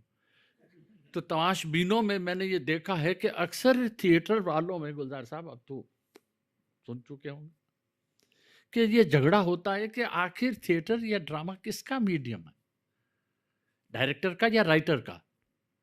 गुलजार साहब साफ कहते हैं कि सिनेमा सिर्फ डायरेक्टर का मीडियम है। और ये लाख टके की बात वो है, जैसे राइटर्स एट वर्क एक किताब है जिसमें बहुत सारे फिल्म वालों के भी, और जयपाल सार्त्र का जो स्क्रीन प्ले की किताब है उसकी, उसमें दर्ज है कि असल में वो डायरेक्टर का ही मीडियम है। और वो डायरेक्टर का मीडियम इसलिए कि वो जैसे मिसाल के तौर पर कि ये आदमी शब्दों से समझौता नहीं करना चाहता। अभी भी इन्होंने बताया कि एक शब्द रखा गया, नशेमन, नाम नहीं लूंगा। म्यूजिक डायरेक्टर ने पूछा कि नशेमन किस जगह पर है। आप देखिए, लेकिन इन्होंने कहा कि यहाँ नशेमन ही रहेगा। और ये जो नशेमन का रहना है, ये बड़ा आर्ट इन मानों में है कि मैं समझौता नहीं करूँगा। असल में एक कहानी होती है, जैसा मैंने अर्ज किया भी, एक कहानी होती है, और जब कहानी में आप गौर करेंगे तो पाएंगे कि पहले जो कहानी हम सुनते थे माओं से, दादियों से, दास्तान गों से, अब मुरारी बापू से सुनते हैं, तो पहले जो कहानियाँ हम सुनते थे उसमें हम ये है कि आँखों से दुनिया को देखते थे। अब कहानी सुनी कम जाती है, हालांकि कहने की आर्ट है वो, लेकिन हमारी माफ़ कीजिए, हमारी माएँ और बहनें और दादा दादियाँ कहानी कहने का हुनर भूल चुकी हैं। अब वो पोगो और हंगामा देखते हैं बच्चे, वैसी ही बातें करते हैं। लेकिन अब जो कहानी लिखी जाती है वो कलम की कनखियों से कायनात का मुशाहिदा करना है। आप देखें कि एक लफ्ज़ जो मैं बोल रहा हूँ और एक लफ्ज़ जो मैं लिख रहा हूँ, आप जब सुनते हैं तो आपकी ऑडियो इमेज है, और जब आप उसे देख रहे हैं तो आपकी विजुअल इमेज है। इसलिए वो साहित्य, वो अदब जो पहले सबके लिए होता था, अब छपने के बाद एन इंडिविजुअल से दूसरे इंडिविजुअल तक जाता है। तो हर ऐसी स्थिति में फ़न है क्या? ये बात मैं ख़ास तौर से गुलजार साहब की इस किताब के और उनको जितना मैंने नज़दीक से क़ुर्बत से देखा उसके हवाले से अर्ज़ कर रहा हूँ कि फ़न है क्या? ये फ़नकार का अपने से किया हुआ वादा है, जिसे वफ़ा करने के लिए वो ज़िंदगी भर जद्दोजहद करता है। और मैं समझता हूँ कि उम्र के इस मोड़ पर भी वो इसी जद्दोजहद में लगे हुए हैं। मसला क्या है कि ज़बान एक ऐसा मीडियम, ज़बान ही नहीं, ये सामने वाला भी, और वो भी जैसे गुलजार साहब हैं और हेमा जी उससे मुताल्लिक़ हैं, हमारे भाई वारदा साहब भी और आप भी सब मुताल्लिक़। उसका मसला ये है कि वो जितना बताती है, वो मीडियम जितना बताता है उससे ज़्यादा छिपा ले जाता है। और ज़बान तो वो कमबख्त कि वो बताने से ज़्यादा छिपाने का आर्ट है, बताने का आर्ट नहीं है। हम समझ रहे हैं कि बता रहा है, उस बताने में बहुत कुछ है जो छिप गया है। उस छिपे को पा लेने का नाम ही एक अच्छा रीडर होना है। इसलिए अपने यतीन्द्र भाई, किसी ने कहा था, अंग्रेज़ी के बड़े मुफक्किर शायद जॉनसन ने कहा था कि किताब शुरू आप करते हैं, लेखक किताब को शुरू करता है, उसे ख़त्म पाठक करता है, और उसे मैंने ख़त्म किया, आप सब ने उसे अब ख़त्म करेंगे आप लोग। लफ्ज़ कम पड़ गए हैं। अभी मैं गुलजार साहब से गुजारिश कर रहा था कि लफ्ज़ कम पड़ गए हैं। क्यों लफ्ज़ कम पड़ गए हैं? क्योंकि चीज़ें बढ़ गई हैं, और जब चीज़ें बढ़ गई हैं तो आप सोचिए कि आज लफ्ज़ों के मानी बदल गए हैं। अब माउस के माने खाली माउस नहीं रह गए, विंडो के माने विंडो नहीं रह गए। आप देखिए किस कदर लफ्ज़ों के मानी बदल गए। वो इसलिए कि लफ्ज़ कम पड़ गए हैं, चीज़ें गायब हो गई हैं तो उनके लफ्ज़ भी गायब हो गए हैं। बहरहाल ये एक दूसरा मसला है जिस पर फिर कभी ज़िंदगी ने मौका दिया तो बात करेंगे। अभी तो सिर्फ ये कहूँ कि हमारे उर्दू के बड़े आलोचक हुए, नक़ाद, क्रिटिक हुए, उन्होंने कहा था कि हाली ने कहा था कि आदमी को, जो आपने कहा था कि गीतकार भी यहाँ बैठे हैं, तो जो गीतकार बैठे हैं उनके लिए हाली का पैगाम ये था कि जो आदमी शायरी करना चाहता है, बेहतर है कि वो मादरी ज़बान में शायरी करे, अपनी ज़बान में शायरी करे। मैं मौलाना थे हाली गालिब के शागिर्द, हाथ जोड़ के कहता हूँ कितना अच्छा हुआ कि लोगों ने उनका कहना नहीं माना। अगर उन्हें कहना मान लेते तो न मंटो होता, न बेदी होता, न फैज़ होते, न इकबाल होता, और आप समझ गए होंगे कि एक आदमी और भी नहीं होता। वो भी कैसे होता, मादरी ज़बान तो। और मादरी ज़बान पे याद आया, मरहूम कालिदास गुप्ता रिज़ा बम्बई में गालिब के बड़े माहिर थे, वो कहा करते थे एक निज़ाम, अगर तुम्हें सही पंजाबी सुनना है तो गुलजार से सुनना। मैं कहा साहब ज़बान यार मन तुर्की नबी धानम, मैं सुन के भी क्या करूँगा। लेकिन बाहर का ये बहुत बड़ा, इनके फिल्मी गानों पर बहुत सी बातें उन्होंने कर दी। एक बात से मैं अपनी बात फिल्म के हवाले से तकमील करने की आपसे इजाज़त चाहता हूँ। वो बात सिर्फ ये कि चाँद पर हज़ारों गीत हैं। चाँद एक ऐसी चीज़ है जो तसव्वुफ़ से लेके ज़ीन बुद्धिज़्म से लेके फिल्म से लेके ज़िंदगी से लेके सब जगह चाँद ही चाँद है। और चाँद को कई तरह से लोगों ने याद किया, खुद गुलजार साहब ने कई जगह से इसका जिक्र भाई ने किया अपनी किताब में। लेकिन किसी बिरहनी ने चाँद को ऐसा श्राप नहीं दिया होगा जितना गुलजार साहब ने अपने पहले गाने में दिया। सुन लीजिए मिसरा, तुझे बदरी हटा के चंदा, चुपके से झांके चंदा, तुझे राहु लागे बे। अब बताइए, चांद को राहु लगना, उस गरीब का कसूर सिर्फ ये था कि उसने बदरी लगा के उस सुंदरी को देखने की जसारतें बेजा की थी। तो ये जसारतें बेजा की इतनी बड़ी सजा कि तुझे राहु लगे, और राहु लगने का मानी आप सब लोग बखूबी समझते हैं। असल क्या है कि इनके लफ्जियात ऐसे हैं कि इमेज लफ्जियात में समाती नहीं। जैसे कई बार होता है कि समंदर की मौजें, आप कभी मुशाहिदा कीजिए इसी समंदर को, इसकी मौजों में इतनी तेजी और इतनी तवानाई और इतनी तलातुम अंगेज होती है कि समुद्र उन्हें झेल नहीं पाता, और जब उन्हें झेल नहीं पाता तो ज्वार वगैरह ये हादसे हो जाते हैं। इनकी ज़बान के बारे में इनके बाबा और मेरे मोहतरम पसंदीदा शायर अहमद अदीम कासमी उनके बारे में कहते हैं, और वो बिल्कुल सच कह रहे हैं कि गुलजार की लफ्जियात दौरे हाजिर की उर्दू शायरी के बरअक्स कतई तौर पर मुनफरिद हैसियत रखती है। देखिए, लफ्ज़ तो वही हैं जो गालिब इस्तेमाल कर रहे थे, जो मीर कर रहे थे, जो आप और हम करते हैं। तमाशा ये है कि ज़बान तो मुआशरे की होती है, ज़बान तो समाज की है, लेकिन शायरी मुझे करना है तो आपकी ज़बान में मुझे अपनी बात कहने के लिए जो दिक्कतें होती हैं, वो दिक्कत हर शायर को, हर अफसाना निगार को होती है। गुलजार ने उस जबान में से जो जबान पकड़ी है, जैसे बड़े लोग कहते हैं inner language of the language, वो जबान के अंदर की जबान, जबान के अंदर की जबान क्या होती है? एसोसिएशन होता है, और जो एसोसिएशन होता है दो लफ्ज़ों का, उसके मानी बदल देता है। मसलन ये सारी आंधी के गाने उठाइए और उनके बहुत सारे दूसरे गाने देखिए कि उन गानों को जो आपको गाने मालूम हो, लेकिन उसमें गाने नज़में मालूम होती हैं। जैसे वो मेरा कुछ सामान रह गया है, आप उस सामान को देखिए कि चीज़ों को, अशिया को उन्होंने चीज़ बना दिया।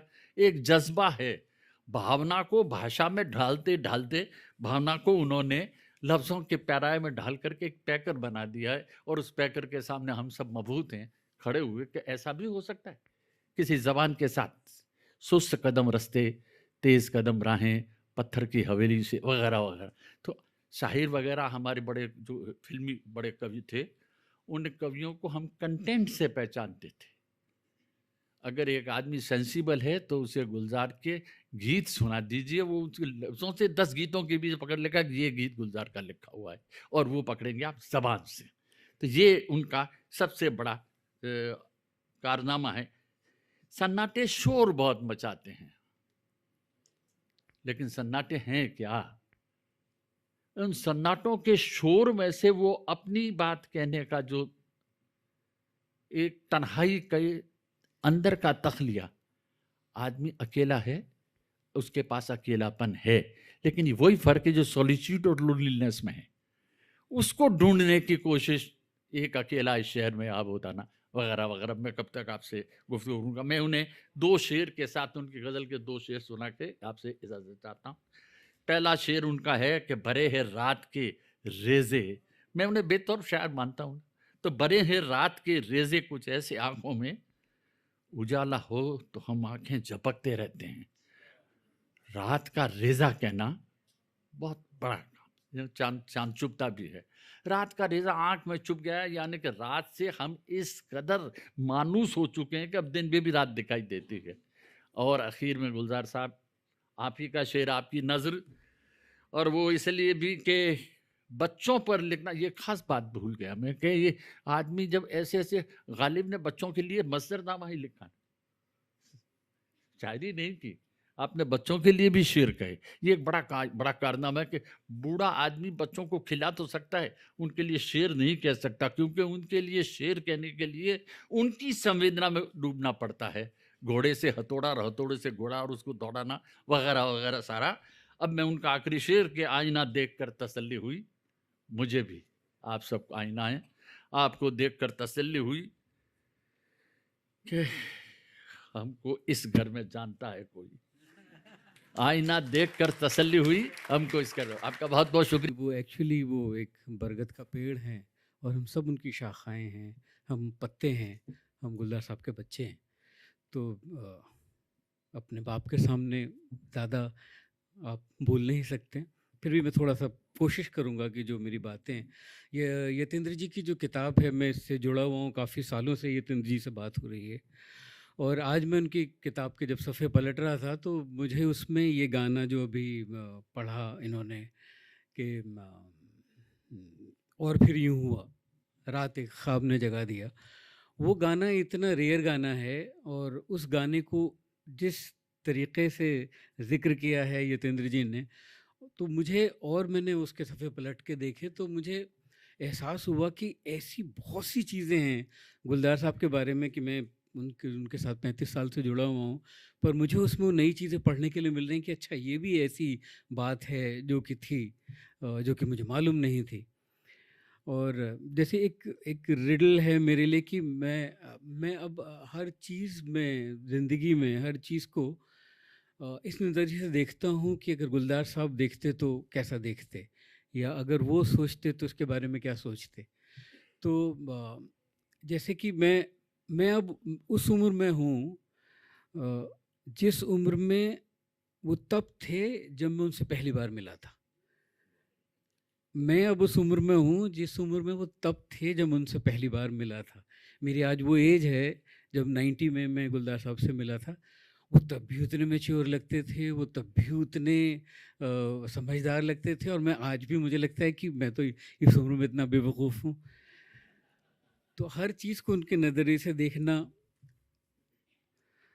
और एक गुलजार साहब के पास एक एक आसमानी शक्ति है, ये आप लोगों को एक सीक्रेट नहीं पता है। एक चमत्कारी कुछ चीज़ है उनके पास, और उसके मैं 2 एग्ज़ाम्पल आपको बताता हूँ।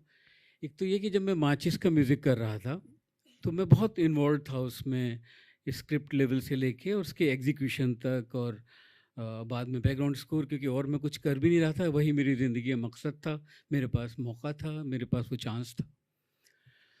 तो उस दौरान गुलजार साहब ने एक बार एक बात कही कि तुम 5 साल बाद फ़िल्म डायरेक्टर हो गए, जो कि मुझे लगा कि मैं ना मेरा कोई शौक़ था डायरेक्शन में जाने का, ना मेरा कोई ऐसा मकसद था कि मैं डायरेक्टर बनूं। पर वो बात उन्होंने ऐसे प्रेडिक्शन की तरह बोली, और जो कि सच हो गई। एक्चुअली 5 साल बाद मैं फ़िल्म डायरेक्टर बन गया, और मुझे मालूम नहीं कि उन्होंने वो कैसे उस चीज़ को महसूस किया था। मुझे बोस्की ने कई बार बताया है कि अगर उसकी सेट पे बारिश हो रही है तो वो गुलजार साहब को बोलते कि आप बारिश रुकवा सकते हैं क्या? तो गुलजार साहब बोलते कि अभी थोड़ा-सा वक़्त लगेगा, शायद 10-15 मिनट और वेट कर लो तुम, और बारिश रुक जाती थी। तो ये गुलजार साहब हैं। और उनकी शायरी में तो ख़ैर अभी शीन काफ़ी निज़ाम साहब ने इतना खूबसूरत बोला है कि मैं क्या कहूँ उसमें। पर एक वक़्त हुआ करता था कि जब मुझे उनकी शायरी पूरी याद थी, पूरी किताब। एक बूंद चाँद आपके यहाँ से प्रकाशित एक जी। तो एक बूंद चाँद जब मैंने पहली बार ख़रीदी थी, तो मुझे एक-एक नज़्म, आप मुझे एक लफ्ज़ बोल दें और मैं पूरी नज़्म सुना देता था। और उनकी उनकी शायरी में वो जादू है। और एक कमाल का है कि जैसे निज़ाम साहब ने बोला कि आप अल्फाज से पहचान लेंगे कि गुलजार साहब का कौन सा गाना है। मैं कहता हूँ कि वो गाने का मूड से आप पहचान लेंगे, कोई भी कंपोज़र हो। आप देखिए, वो चाहे मैं हूँ, चाहे ए आर रहमान हो, चाहे शंकर एहसान लॉय हो, चाहे अनु मलिक हो, आप ए अजनबी उनका गाना उठाइए तो गुलजार साहब का मूड, गुलजार साहब के गाने का मूड लगेगा। आसमां के पार शायद और कोई आसमां होगा, शंकर एहसान, लगता है कि वो गुलजार साहब का गाना है। नाम अदा लिखना शांतनु मोहित्रा का, अनु मलिक का रोशनी से भरे भरे भरे भरे नैना तेरे। तो ये जो है, ये सब गुलजार साहब का मूड उसके ऊपर इतना आता है, उनकी शायरी का, उनकी शख्सियत का, उनकी सब उनका, वो तो गाना एक्चुअली उनका हो जाता है। मैं जब बॉम्बे आया था तो मेरा एक ही ख्वाब था कि मैं एक गाना गुलजार साहब के साथ कर लूं। और अल्लाह मियाँ ने मेरी इतनी मुझे नवाजा कि मैं पता नहीं 500-700 गाने गुलजार साहब के साथ कर चुका हूँ। मेरे पास भी अब हिसाब नहीं है इतने गाने, क्योंकि मैंने अपनी ज़िंदगी में जितना काम किया है 99% मेरे गाने गुलजार साहब के साथ हुए हैं। और मेरा मेरे फादर पोएट थे, तो घर में शायरी का माहौल था, फिल्मी गानों के बारे में बात होती थी, तो तोहे चांद लागे तोहे राहु लागे बैरी तो बात होती ही थी। जो मेरा राब्ता जो बना गुलजार साहब के साथ, उनके गानों के साथ, जिससे कि मेरा एक ख्वाब हुआ कि मैं जब बॉम्बे जाऊं तो मेरा एक गाना गुलजार साहब के साथ हो जाए। वो जब मैंने पहली बार उनके उनके जो एक्सप्रेशंस थे, क्योंकि मुझे लगता है कि गुलजार साहब के बिना हिंदी फिल्म ये का म्यूज़िक ये होता ही नहीं जो हुआ है। जिस तरह की इमेजेस जो शायरी से जो कूल इमेजेस आई हैं, और इतनी जो कि कॉमन, जैसे दिन खाली खाली बर्तन है और रात है जैसे अंधा कुआं, इन सूनी अंधेरी आंखों में आंसू की जगह आता है धुआं, जीने की वजह तो कोई नहीं, मरने का बहाना ढूंढता है। उसके अलावा एक जो बहुत ही खूबसूरत था कि लोगों के घर में रहता हूँ, कब अपना कोई घर होगा। उसमें एक एक्सप्रेशन है अंतरे में, जिसने मुझे उस वक्त हिला दिया था, और उस दिन मेरा ये अहद था अपने साथ कि मैं जाऊंगा और गुलजार साहब के साथ काम करूंगा। वो था, इच्छाओं के भीगे चाबुक चुपके चुपके सहता हूँ, इच्छाओं के भीगे चाबुक चुपके चुपके सहता हूँ, दूजे के घर यूं लगता है मौजे पहने रहता हूँ। इच्छाओं के भीगे चाबुक चुपके चुपके सहता हूँ, दूजे के घर यूं लगता है मौजे पहने रहता हूँ, नंगे पाँव आंगन में कब बैठूंगा, कब घर होगा, औरों के घर में रहता हूँ, कब अपना कोई घर होगा। अब ये बात कहना कि ये एक तो ये इस एहसास को फील कर लेना कि मौजे पहन के अपने आंगन में कैसा लगता है जब ज़मीन ठंडी नहीं लगती, ज़मीन आपके तलवे से छूती नहीं है, उस एहसास को इससे मिलाना कि मुझे दूसरों के घर में ऐसा लगता है। और एक बात उस आखिरी में जो हमेशा एक सबकॉन्शियस में चलती रहती है कि सिर्फ एहसास है ये, रूह से महसूस करो, प्यार को प्यार ही रहने दो, कोई नाम ना दो। Thank you. आपको बहुत ये एहसास होता है कि ये ज़िंदगी आप पे बड़ी मेहरबान है जो आप ऐसे लम्हे का हिस्सा बन रहे हैं। ये आज की शाम कुछ ऐसी ही है।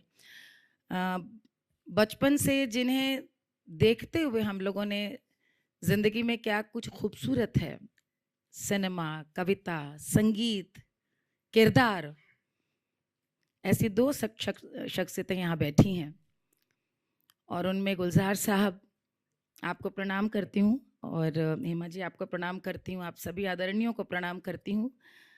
यतीन्द्र, वो मैं भाभी कहते हैं, वो हमारा देवर है, छोटा भाई है। इस पुस्तक से और आपके उनसे लगाव की पूरी बातें, पूरी चर्चा, उसकी यात्रा के कहीं ना कहीं हम सब लोग भी साथी रहे, जिसका किताब में जिक्र भी किया है यतीन्द्र ने। और यहाँ पर सलीम आरूफ साहब बैठे हैं जिन्हें मालूम है कि 10-12 साल से हमारी आपसे गुलजार साहब को लेकर कितनी बार बातें होती रही हैं, लेकिन कभी कभी ऐसी हसरत दिल में पैदा होती है कि किसी को आप इतना चाहें, आप किसी की ऐसे परस्तिश करें कि बस आप उसे देखें, दूर से देखें, आप उन्हें पढ़ें, गुनें। मैंने कभी सोचा नहीं था कि इस तरह से इस पूरे शाम का हिस्सा बनने का मौका मिलेगा। और मैं जब मोहित की यतीन्द्र की किताब देख रही थी, इतनी खूबसूरत किताब है, इतनी दिल से लिखी है। मेरे ख्याल में आप सभी लोग पढ़ेंगे तो कभी कभी एक इतनी जिंदगियां, एक इतने क्रिएटिव इंसान लोग इतनी जिंदगियां उसमें जी चुके होते हैं कि वे शायद खुद भी नहीं जानते कि वे किस किस दौर से गुजरे हैं। लेकिन ये मेहरबानी शायद गुलजार साहब के सभी आशिकों पर आपने की है, यतीन्द्र की उस किताब को पढ़ करके हम लोग दोबारा से उसे इश्क में ढल सकेंगे। मैं उस पीढ़ी की हूँ जब हमने परिचय, खुशबू, कोशिश, इन फिल्मों को देख करके एक ज़माने में जितेंद्र साहब से इश्क हो गया था। मैं सिर्फ इसलिए क्योंकि सफ़ेद कुर्ते पैजामे में जिस तरह से वो पेश होते थे, वो आपका ही अक्स नज़र आता था उनमें, आप खुद उनमें नज़र आते थे। और जब बड़ी हुई क्योंकि बचपन में अपने माता पिता के साथ देखी, जब जवान हुई तो वो फिल्में दोबारा देखी, जब मेरी बेटी जवान हुई तो मैंने उनको वो फिल्में दिखलाई। और टाइमलेसनेस जिसे कहते हैं, कालजयी रचनाकार वही होता है कि आप जब इन फिल्मों को देखें, जब उन गानों को सुने, जब उन किरदारों को देखें, तो आपको ये लगे कि ये हमने वाकई वो किताब थी जो उस तरह ढंग से उस समय पढ़ी नहीं, अभी पढ़ने में कोई नई बात नज़र आ रही है। मुझे बहुत बहुत मुबारकबाद आप सबको देते हुए, इतनी अच्छी आज यहाँ पर पूरी ऑडियंस यहाँ पर बैठी है। मैं आज आपने यहाँ बुला दिया, मुझे वाकई इसकी उम्मीद नहीं थी, लेकिन मैं आपको बस ये बताना चाहूँगी गुलजार साहब, रोज़ सुबह आज सोशल मीडिया का दौर है, आपको भी इस बात का इल्म होगा कि सुप्रभात आजकल आपको भी नहीं पता होगा कि आपके किस लिखे हुए शेर के द्वारा नीचे आपकी तस्वीर और गुलजार साहब करके पूरे हिंदुस्तान और दुनिया भर में आप रोज़ याद किए जाते हैं इस तरह से। क्योंकि मुझे लगता है आज जिस दौर में हम जी रहे हैं, वहाँ पे आप एक इतनी बड़ी उम्मीद हैं, जिसे कहते हैं ना क्लास। हम लोगों ने बहुत सारी बड़ी शख्सियतों को देखा, अपने सामने से गुजरते हुए देखा, लेकिन हम लोग इतने खुश नसीब हैं कि आप हमारे सामने हैं। एक बहुत बड़ी पीढ़ी, चाहे वो कलाकार हो, म्यूजिक डायरेक्टर हो, लेखक हो, शायर हो, सिनेमा आर्टिस्ट हो, गायक हो, आपको देखते हैं, सीखते हैं और आपसे नित प्रेरणा पाते हैं, आपकी खुददारी से, आपकी मौलिकता से। और बस हमारे जैसे बहुत सारे लोग आपसे इश्क करते, आप शतायु हो, यही। पहले तो यतीन जी, मुझे मालूम नहीं था मुझसे कुछ गुलजार साहब के सामने कुछ कहने के लिए बोलेंगे। मैं सोच रहा था कि मैं बैठूंगा और प्रणाम करूंगा और चला जाऊंगा, तो I have not come prepared to say anything. और अक्सर क्या होता है, जब लेखक जो होते हैं वो मौका तलाशते हैं, तो कोई अगर बहाना मिल जाता है तो जो भी चीफ गेस्ट होता है उसका जिक्र करके फिर अपनी बातें करने लगते। तो यहाँ पर पॉसिबल ही नहीं है, जब गुलजार साहब हों तो और किसी की बात कभी संभव ही नहीं है। लेकिन मैं यतीन जी की बात ज़रूर करूँगा, क्योंकि मुझे मालूम है कि वो दीपक गुलजार साहब हैं, लेकिन जलाया है। थोड़ी देर के लिए सही आप आए थे और आपने उस दीपक को जलाया है, इसके लिए आप याद। और मुझे मालूम है वो कितनी प्रेम से दीपक जलाते हैं, और बहुत जो भी वो लिखते हैं, ही is a great observer, clean observer. I have seen him in various meeting. उसके बाद जो उनके ऑब्जर्वेशंस होते हैं, और मैंने पुस्तक अभी पूरी तरह पढ़ी नहीं है, और मुझे पूर्ण विश्वास है कि इस पुस्तक में भी वही रिफ्लेक्ट होगा जो कि अक्सर इनके कीन ऑब्जर्वेशंस होते हैं। गुलजार साहब से कौन प्रेरित नहीं होगा। मैं तो एक बार कहा भी था, शायद कहीं कोट भी हुआ था, कि कई बार मैं जब बम्बई से परेशान होता हूँ तो बम्बई को माफ़ कर देता हूँ, इसलिए कि यहाँ गुलजार साहब रहते हैं।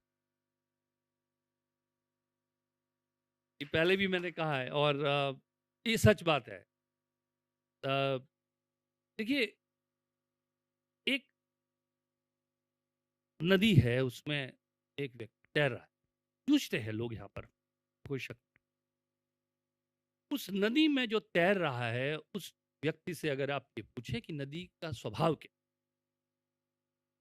कहेगा नदी बड़ी आक्रामक है, तो very aggressive, I am fighting, is a fight, you are trying to swim against the tide. आप लहरों के विपरीत आप तैर रहे, तो आपको आक्रामक लगती है।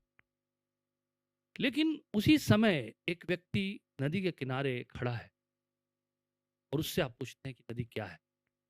ये नदी तो बड़ी शांत है, मैं तो ध्यान लगा रहा हूँ, मैं तो बैठकर यहाँ पर ध्यान कर रहा हूँ, ये नदी तो मैं साक्षी भाव से इसको देख रहा हूँ। वही नदी है, गुलजार साहब की नदी में हमेशा एक शांत नदी हमें दिखाई देती है।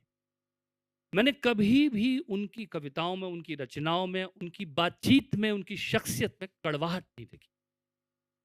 इतने समय के बाद कौन से संघर्ष थे गुलजार साहब ने, ऐसा लगता है कि गुलजार साहब संघर्षों से गुजरे ही नहीं। उनको देख के ऐसा लगता है। ये उनका स्वभाव है, ये उनकी पर्सनैलिटी है कि जितनी बार आप उनसे मिलें, आप पॉजिटिविटी से भर कर आते। और ये मैं बातें दिल से बोल रहा हूँ, कोई सोच नहीं रहा हूँ। जो मुझे गुलजार साहब से मिला है वही आप तक पहुंचाने की कोशिश। गुलजार साहब से जितनी भी थोड़ी देर के लिए मैं मिलूं, चाहे वो जयपुर लिटरेचर फेस्टिवल में एक बरगद के पेड़ के नीचे उनको अपनी नई रचनाएं सुनाऊं, या बच्चों के साथ कोई सेशन हम ले रहे हो बातचीत करूं, I have always observed him like you are filled with the positive energy for life. ये जिंदगी इतनी खराब नहीं है, लोग इतने बुरे नहीं हैं, धूप इतनी कड़ी नहीं है, कहीं पर छाया है, कहीं पर इंसानियत है, कहीं पर खूबसूरती है, कहीं पर वो गुड़ की डली है जो मुंह में घुलती है। और वो गुड़ की डली गुलजार साहब अक्सर जाते समय आपके हाथ में रख देते हैं, आपकी हथेली में, और आप उसको। गुलजार साहब, अगर जिन्होंने पतंग उड़ाई है, मैं गुलजार साहब को देखकर ये उस वक्त भी ये सोच रहा था, और विशाल जी बैठे हैं, विशाल जी खुद इतना अच्छा लिखते हैं और गुलजार साहब से प्रेरित होकर लिखते हैं, और बार बार कहते हैं कि मैं गुलजार साहब से प्रेरित हूँ।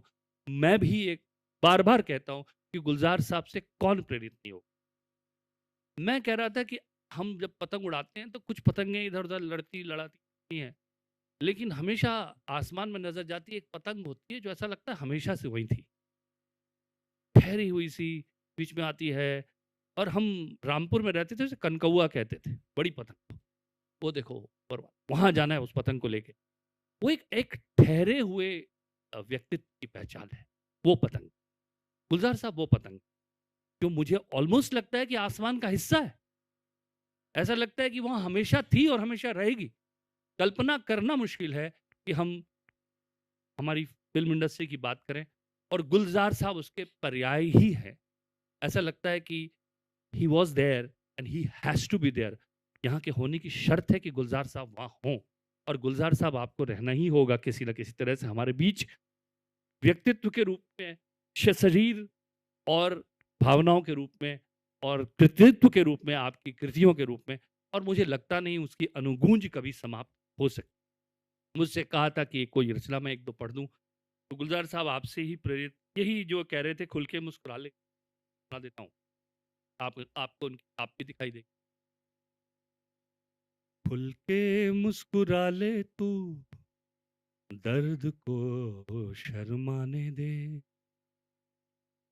खुल के मुस्कुरा ले तू, दर्द को शर्माने दे। बूंदों को धरती पर साज़े बजाने दे। हवाएं कह रही हैं आजा झूले जरा, गगन के गाल को चल जाके छूले जरा। खुल के मुस्कुरा ले तू, दर्द को शर्माने दे। झील एक आदत है तुझ में ही तो रहती है, झील एक आदत है तुझ में ही तो रहती है, और नदी शरारत है तेरे संग बहती है। झील एक आदत है तुझ में ही तो रहती है, और नदी शरारत है तेरे संग बहती है। उतार गम के मोजे जमी को गुनगुनाने दे, कंकरों को तलवों में गुदगुदी मचाने दे। उतार गम के मोजे जमी को गुनगुनाने दे, कंकरों को तलवों में गुदगुदी मचाने दे।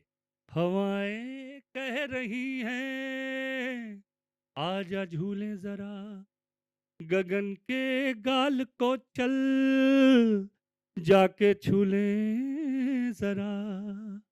खुल के मुस्कुरा ले तू, दर्द को शर्माने दे।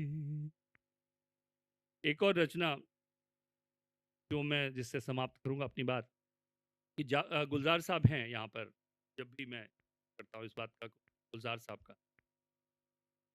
तो सब कुछ पॉसिबल है, सब कुछ मुमकिन है।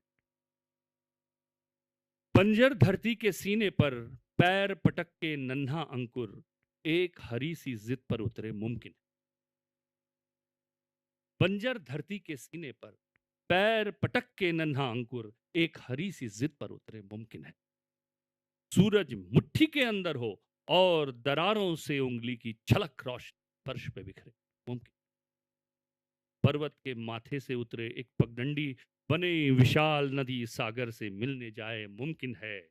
रात अंधेरी किसी सड़क पर एक लैंप के नीचे कोई सपनों के पन्ने पलटाए और तकदीर में हंसता जाए। ख्वाबों को आंसू नहलाना और फिर धुले धुले ख्वाबों को देखना, फिर से देखते जाना मुमकिन है एक मासूम सा कागज, एक मासूम सा कागज लेकर बना के कश्ती अरमानों की एक सफर पे चलते जाना मुमकिन है। जंगल से एक हवा का चलना, आबादी से गुजर गुजर कर मन की खिड़की पर आ जाना, ताजा सी उम्मीद जगाना मुमकिन है। रस्सी बांधें और सब खींचें, आसमान को जमीन पे लाना मुमकिन है। हाथ बढ़ाना बादल छूना, हाथ बढ़ाना बादल छूना और निचोड़ के एक बादल से होंठ पिघाना मुमकिन है। एक सच्चे से सुर की उंगली थाम के बढ़ना और नवेली सरगम गाना मुमकिन है।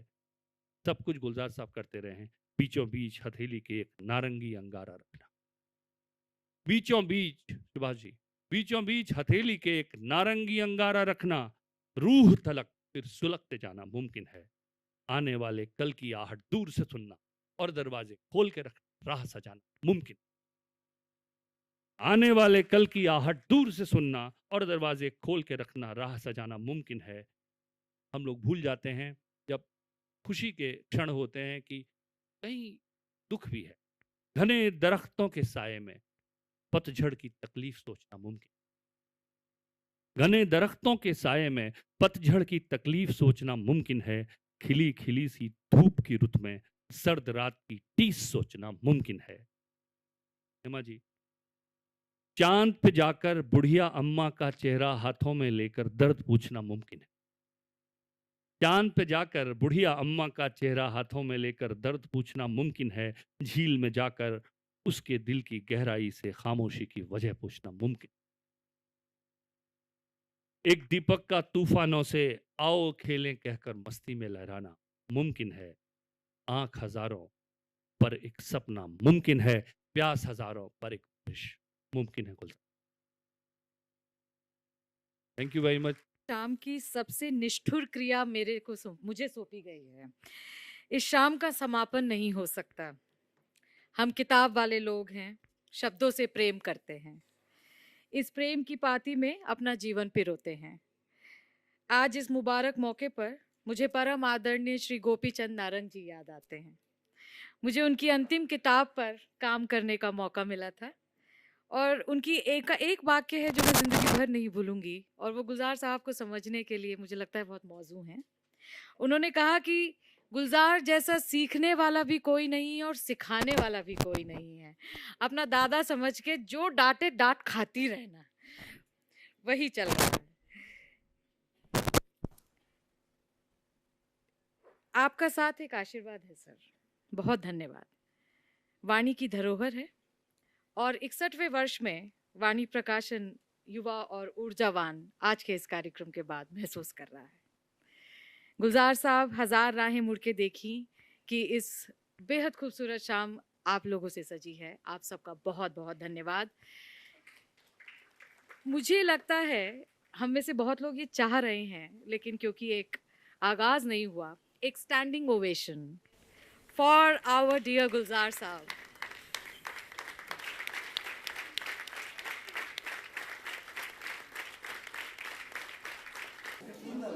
आप सोच लीजिए कि उन्होंने जीवन में कितने लोगों की दिलों में खुशियाँ बांटी हैं, उनको राहें दिखाई हैं, मार्गदर्शन दिए हैं, जिनके बारे में, जिन्होंने अपने सबके जीवन के बारे में, सुख दुख हर चीज़ के बारे में लिखा है। उनके बारे में लिखना एक बहुत ही मुश्किल काम था और वो आज काम हो गया है। तो मैं मुबारकबाद देना चाहूँगा जतेंद्र शर्मा जी को, जिन्होंने गुलजार साहब के बारे में लिखा, उनकी जीवन यात्रा में लिखा के बारे में लिखा, और मैं ये किताब बड़े चाव से पढ़ना चाहूँगा। मैं चाहूँगा कि आप भी पढ़िए। धन्यवाद। मेरे लिए बहुत अच्छी जर्नी रही, बहुत ब्लेसिंग है गुलजार साहब की और उनके तमाम उनके साथ जुड़े लोगों की, फैमिली की, कि मैं ऐसा काम कर पाया। लता जी की, जो उन्होंने बहुत प्रेरित किया। आज 20 सालों की मेहनत और 14 सालों की वजह से, और हमारे पब्लिशर अरुण जी के कारण, जिन्होंने इतना प्यार और सहयोग दिया, किताब बन गई और अब वो रिलीज़ हो रही है। और मेरे लिए बहुत खुशी का मौका है कि गुलजार साहब के जीवन को ऑथराइज ढंग से प्रामाणिक जीवनी के तौर पर हम लोग पेश कर पाए। सर, जिस तरह गुलजार साहब ने स्टेज पे कहा कि बहुत सबके साथ आपने रखा, क्योंकि 17 साल उन्होंने आपके साथ बिताए और उस बीच में बहुत कुछ उन्होंने आपको डांटा भी होगा, गुस्से भी दिखाए होंगे, इतने पेशेंस के साथ। मुझे लगता है कि अनुभव होता है, अनुभव से सीखता है आदमी। डांट खाने से, गुरुओं के चरणों में बैठ के आप कुछ समृद्ध होते हैं। खुद गुलजार साहब ने अपने गुरु बिमल रॉय से, ऋषिकेश मुखर्जी से डांट खाए होंगे तो इतने बड़े आदमी बने। तो मैं तो चाहता हूँ कि ऐसे बड़े लोग, ऐसे गुरुजन डांटते रहें, जिससे मेरा जीवन भी बन जाए। जिस तरह इस बुक का मैंने एक पेज पढ़ा, उसमें आपने बहुत खूबसूरती से अयोध्या राम मंदिर के बारे में भी लिखे हैं, उनके जर्नी के लिए। तो 21 जनवरी को अयोध्या की बात अयोध्या में करें, अभी राम मंदिर की बात अयोध्या में करेंगे। गुलजार साहब की बात, गुलजार साहब की जीवनी प्रकाशित हुई है। मेरे लिए बहुत महत्वपूर्ण है कि मैं एक प्रामाणिक जीवनी का अंग बना। 14 साल की मेहनत रंग लाई और गुलजार साहब की जीवनी हम आज ला पाए। हेमा मालिनी जी का, प्रसून जोशी जी का, विशाल जी का, सबका आभार, सुभाष घई जी का, कि सब लोग आए, तमाम सारे लोग आए और उन्होंने हमें मौका दिया और ये किताब आपके सामने। आगे किसकी जर्नी अभी तो गुलजार साहब की किताब को एंजॉय करेंगे। लता जी का काम पहले किया था, फिर अभी देखते हैं कि हमारे पाठक कैसा पसंद करते हैं। गुलजार साहब युवाओं से जुड़े हुए हैं, कनेक्ट है उनका यंग जनरेशन के साथ, तो मुझे लगता है कि युवाओं में और सीनियर्स सब में ये किताब पसंद की जाएगी। मुझे बहुत खुशी है कि आज ये किताब लोकार्पित हुई। धन्यवाद। क्या कुछ मैसेज देना चाहेंगे बुक के लिए?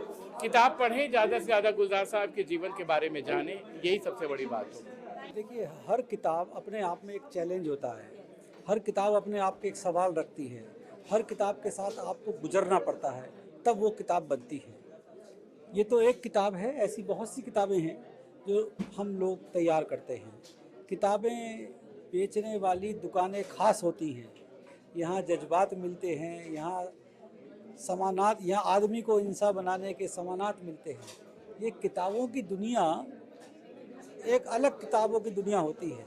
इसमें हर चीज़, हर शब्द क्रिएटिव होता है, सृजनात्मक होता है, नया होता है, उसे नया तराशना पड़ता है।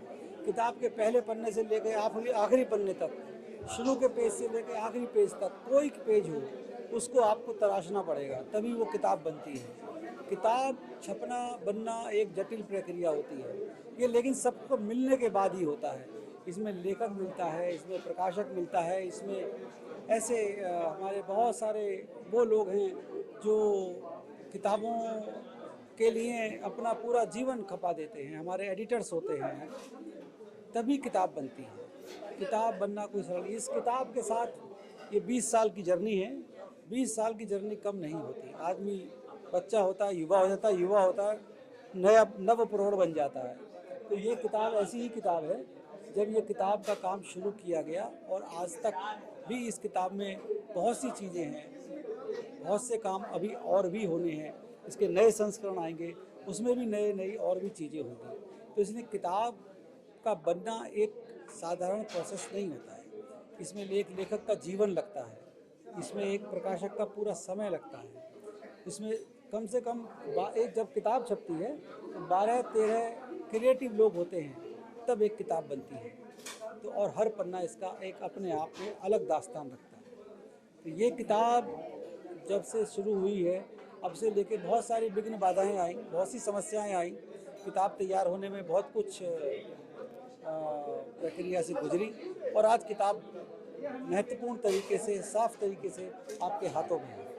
और भी ऐसी किताबें आती रहेंगी, आप सब स्वागत करते रहेंगे। मुझे लगता है कि हिंदुस्तान में साहित्य, सिनेमा, संगीत, लेखन सबको मिला जुला करके एक ऐसी शख्सियत हम लोग बहुत खुशनसीब हैं कि हमारे सामने हैं, जिनसे हमारी पीढ़ी से लेकर आज तक की नौजवान पीढ़ी सीख रही है।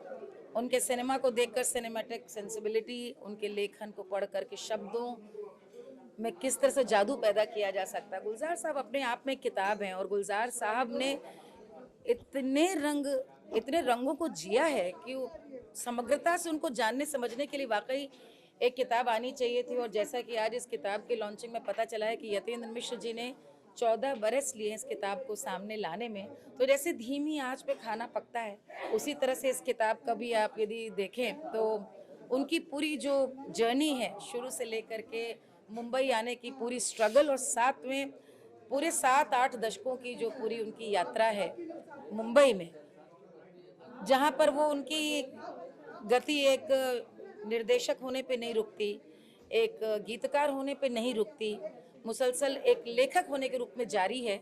बहुत खूबसूरत कार्यक्रम जिसमें आज ऐसे ऐसे लोग भी आज बेशुमार थे जो उनसे जुड़े रहे हैं, ख़ासतौर पे हेमा जी, जिन्होंने आज अपनी ज़िंदगी का भी एक बहुत बड़ा उनको क्रेडिट दिया गुलजार साहब को कि कैसे उनसे उन्होंने प्रेरणा ली कि वो अपनी कला धर्मिता नृत्य नहीं छोड़ेंगी।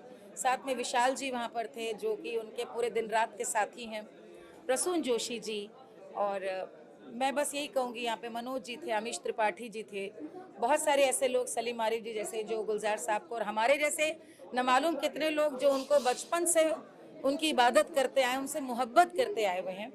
आज उनको सुनना जो उन्होंने आखिर में बोला, और इस किताब के लॉन्चिंग के बहाने सब लोगों का गुलजार साहब को जीना बहुत खूबसूरत। मैं वाणी प्रकाशन को बहुत बहुत बधाई देती हूँ कि उन्होंने एक ऐसा दस्तावेज यहाँ तैयार किया है जो टाइमलेस है और आने वाली पीढ़ियों के लिए एक नज़ीर के रूप में काम करेगा। बहुत बहुत मुबारक। आई थिंक बिकॉज उनकी जो ज़िंदगी है एक किताब में तो शायद नहीं आ पाएगी, पर वो जो उन्होंने लिखा होगा ज़रूर will be very interesting and will be very nice to see कि एक जो राइटर हैं और गुलजार साहब जैसे राइटर, उनकी ज़िंदगी के बारे में कुछ लिखा गया है। Very interesting. Thank you. सबसे बड़ी चीज़ तो किताब लफ्ज़ी है, एक ऐसा शब्द है, किताब से संबंधित कोई भी चीज़ होती है और छपे हुए शब्द से संबंधित कोई भी चीज़ हो, अल्फाज से संबंधित कोई चीज़ हो, तो बड़ा अच्छा लगता है। आज के दौर में जब हम सब कुछ सोशल मीडिया हो गया, लोग पढ़ते नहीं हैं, लाइब्रेरीज बंद हो रही हैं, मैगजीन्स बंद हो गई, उस वक्त कोई किताब आती है तो उससे ज़्यादा खुशी क्या हो सकती है। मैं तो खुद चूँकि कलमकार हूँ, कवि हूँ, तो मेरे लिए बहुत खुशी की बात है। किताब जब गुलजार साहब पे है और यतेंद्र लिख रहे हैं तो निश्चित तौर पे बड़ा कमाल का मौका था, और मैं समझता हूँ कि ये किताब पाठकों को बहुत ही न केवल पसंद आएगी बल्कि उनके ज्ञान को भी पुष्ट करेगी। देखिए, हम गुलजार साहब के कौन से को देखें, हम लोग गुलजार साहब के बचपन से मुरीद हैं, उनसे, और मतलब उनकी फिल्मों से, उनको पढ़ के, उनके साहित्य से, उनके गीतों से, उनके गज़लों से, उनके नज़्मों से बहुत कुछ सीखा है। और मैं खुद भी लिखने लगा, और मैं बहुत खुश हूँ कि मैंने एक किताब लिखी जिसका क्या कहें, भूमिका गुलजार साहब ने लिखी थी, और मुझे बड़ी खुशी होती है। और आज उनके बारे में जो बहुत सारे सवाल थे, मुझे लगता है इस किताब के ज़रिए हमें मिल जाएंगे। शुक्रिया।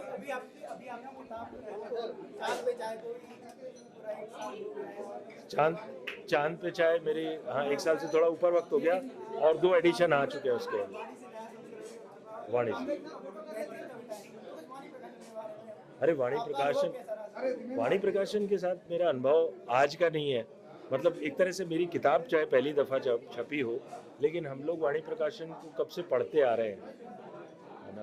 तो उसी जिस प्रकाशन की इतनी सारी किताबें आपने पढ़ी हों, और जिसके ज़रिए आपको बहुत बढ़िया साहित्य से साक्षात्कार हुआ, वहीं से आपकी किताब छपे, इससे बड़ी खुशी की क्या बात हो सकती है। मुझे लगता है साहित्य हमें पढ़ते रहना चाहिए। साहित्य हमें, कहते हैं ना, साहित्य समाज का दर्पण है। तो अगर हमें पुराना वक्त जानना है तो साहित्य की पुरानी कृतियों को पढ़ें, और अभी नया जो साहित्य लिखा जा रहा है उसे भी पढ़ें। एक्चुअली गुलजार साहब के बारे में कोई क्या कह सकता है। यहाँ पर रहना, उनसे मिलना, उनकी नज़म सुनना, उनके मुंह से शब्दों का उच्चारण होना, आई थिंक यही एक बहुत बड़ा एक अचीवमेंट मुझे लगा। आई थिंक हम जनरेशन बहुत थैंकफुल होने चाहिए, ग्रेटफुल होने चाहिए कि हम एक ऐसे जनरेशन और एक ऐसी ईरा में हैं जहाँ पर गुलजार साहब जैसे लोग हैं, और जो वो बोलते हैं ना, वो जज्बातों के धनी तो हैं ही, और आज मुझे पता चला कि वो शब्दों के भी धनी हैं।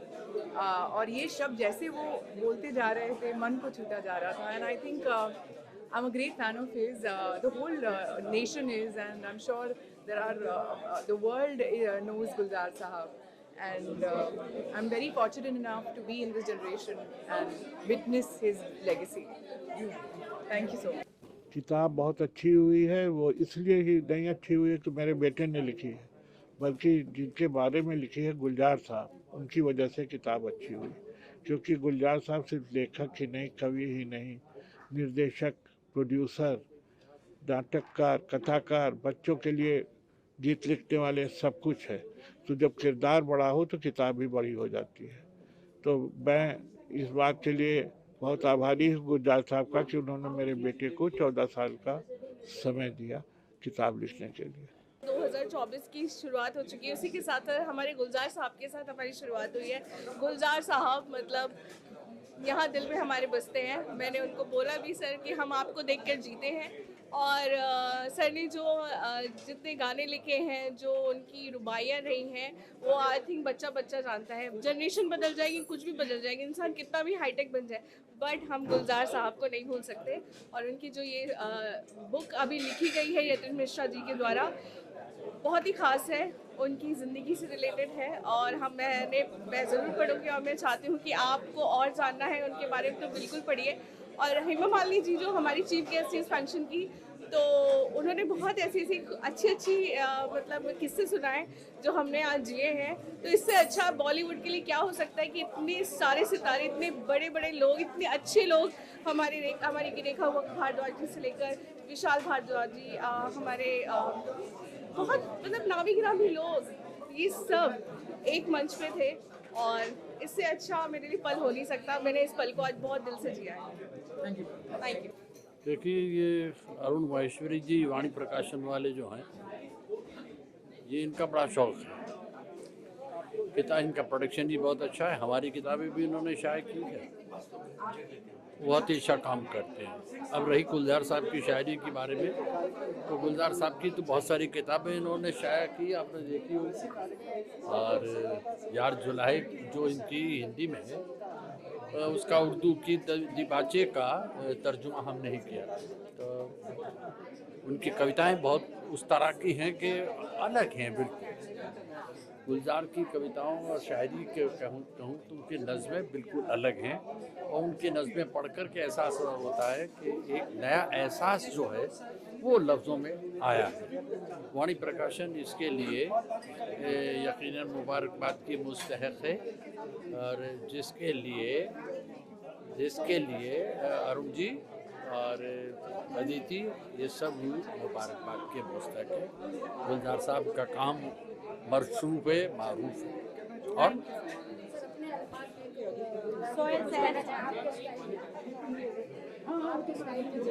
अपने अंदाज में अपने ही अंदाज में कहे।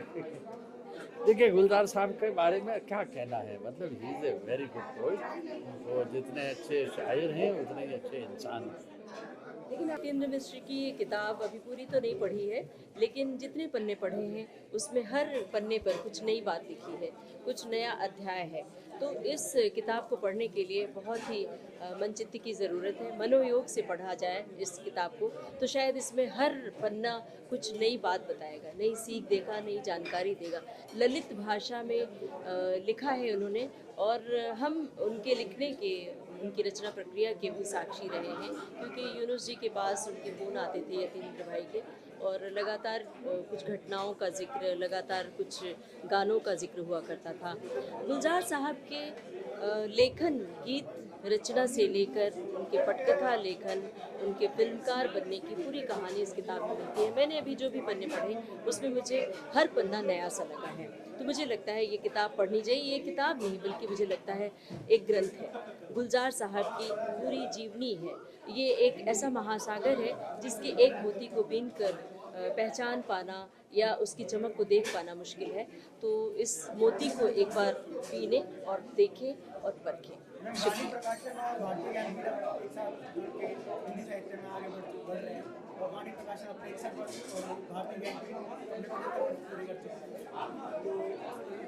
वाणी प्रकाशन को इस किताब के लिए, वाणी प्रकाशन को भी बहुत बहुत बधाई, यतीन्द्र भाई को बहुत बहुत बधाई।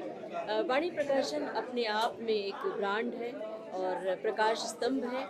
बहुत सारी किताबें छाप रहा है जिसमें अरुण जी और अदिति जी बहुत अच्छा काम कर रहे हैं। अदिति जी हमारी दोस्त हैं और युवा प्रकाशक में अदिति का नाम है, उन्हें पुरस्कृत भी किया गया है। बहुत बहुत बधाई पूरी टीम को। फिर से यतीन्द्र भाई आपको बहुत बहुत बधाई। ये किताब मेरे दिल के बहुत करीब है। यतीन्द्र मेरे बहुत करीबी दोस्त हैं और मैंने इस किताब को बनते देखा है। जब ये लिखी जा रही थी तो इसके कई हिस्से पढ़े हैं, हमने आपस में डिस्कस भी किया। और अब जैसे कि मैंने मंच से भी कहा, यहाँ भी कहना चाहता हूँ कि 14 बरस कम नहीं होते। इसके लिए बहुत बड़े जिगर की ज़रूरत है, बहुत ज़िद की ज़रूरत है, जिसके तहत इंसान काम करता है। तो जिस लगन के साथ और जिस ज़िद के साथ यतीन्द्र ने शोध किया है और इस किताब पर काम किया, 515 पेज की ये किताब सही मायने में ये दिखाती है कि लगन किसको कहते हैं और किस तरह से किसी प्रोजेक्ट पर काम किया जाता है। गुलजार साहब की ज़िंदगी के किसी भी पहलू को उन्होंने नहीं छोड़ा, उनकी क्रिएटिविटी के हर पहलू को इस किताब में कवर करने की कोशिश की गई है और मेरे दिल के बहुत करीब है ये किताब। लास्ट में ये भी जानना चाहेंगे, अयोध्या का उद्घाटन हो रहा है, सेरेमनी चल रहा है, सभी को इस पल का इंतज़ार है और हमें भी इस पल का इंतज़ार है। अब बस कुछ ही दिन शेष है। Thank you sir.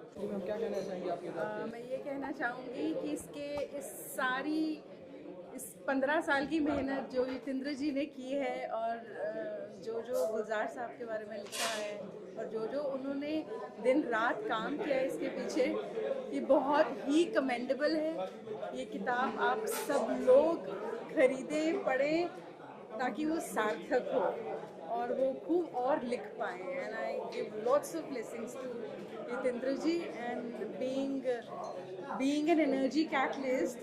I am Bharti Kapoor and I have seen him actually working so much on this. खूब आशीर्वाद। वाणी प्रकाशन हमारे लिए दिल के बहुत करीब है। मैं अंग्रेजी का शायर हूँ और गुलजार साहब मुझे अंग्रेजी का शायर कहते हैं, लेकिन हमारी जो अंग्रेजियत है, उस अंग्रेजियत में जो गुलजार साहब की मासूमियत है, आज मैंने ये महसूस किया कि हमारी जो वो मासूमियत है वो यतीन्द्र की किताब में निकल कर रहती है। यतीन्द्र की किताब गुलजार साहब पे और हजार राहें मुड़ के देखने की जो उन्होंने पेश किया है हम लोग के सामने, ये न केवल हिंदी का एक बड़ा दस्तावेज है बल्कि भारतीय साहित्य के लिए एक बड़ा ही आज का बहुत ही प्रसंगदायक रहा है।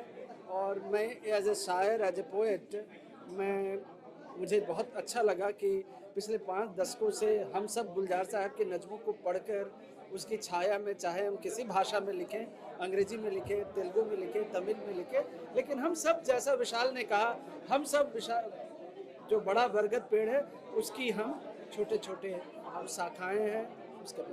और अब बहुत अच्छा लगा और बहुत बहुत शुभकामनाएं यतीन्द्र को। और यतीन्द्र यशस्वी रहें, यहाँ भी रहें, अयोध्या में भी रहें यशस्वी, और इसी तरह से जिस तरह ये कहना चाहूँगी कि I am very lucky to be here and Vani Prakashan से ये मेरी पहली इंट्रोडक्शन है।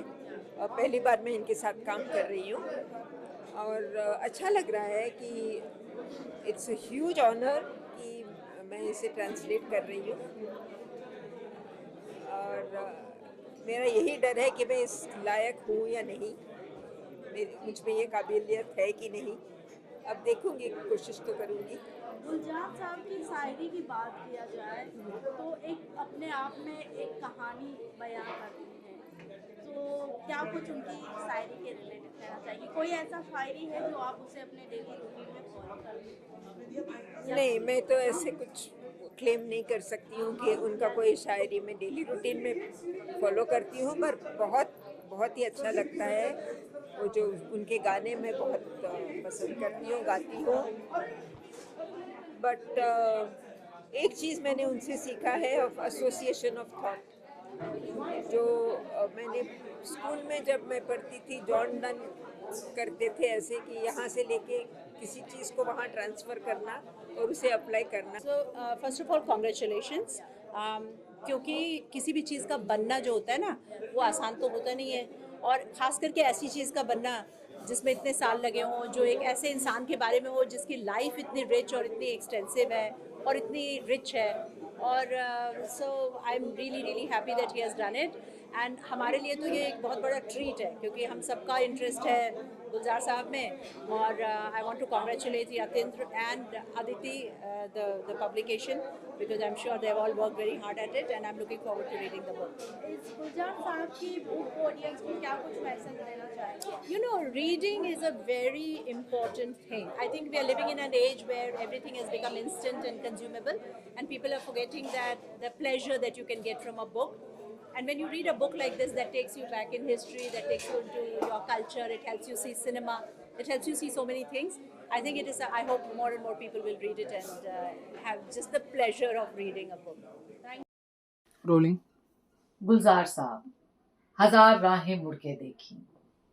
इस किताब की प्रोडक्शन टीम को हेड करना मेरे लिए एक मास्टर क्लास अटेंड करना जैसा था। एक ऐसे व्यक्ति के साथ काम करना, उनकी किताब पे काम करना जो एस्थेटिक्स, आर्ट और सिनेमा के इस देश की महान विभूतियों में से एक है। यतीन्द्र मिश्र जी की पहली किताब और आज 20वीं किताब के लोकार्पण के बीच उनका एवोल्यूशन साथ में देखना, नेशनल अवार्ड विनिंग लेखक के साथ उनकी परफेक्शनिज्म के साथ काम करना, मुझे लगता है कि ये सब बहुत ही अनोखा है।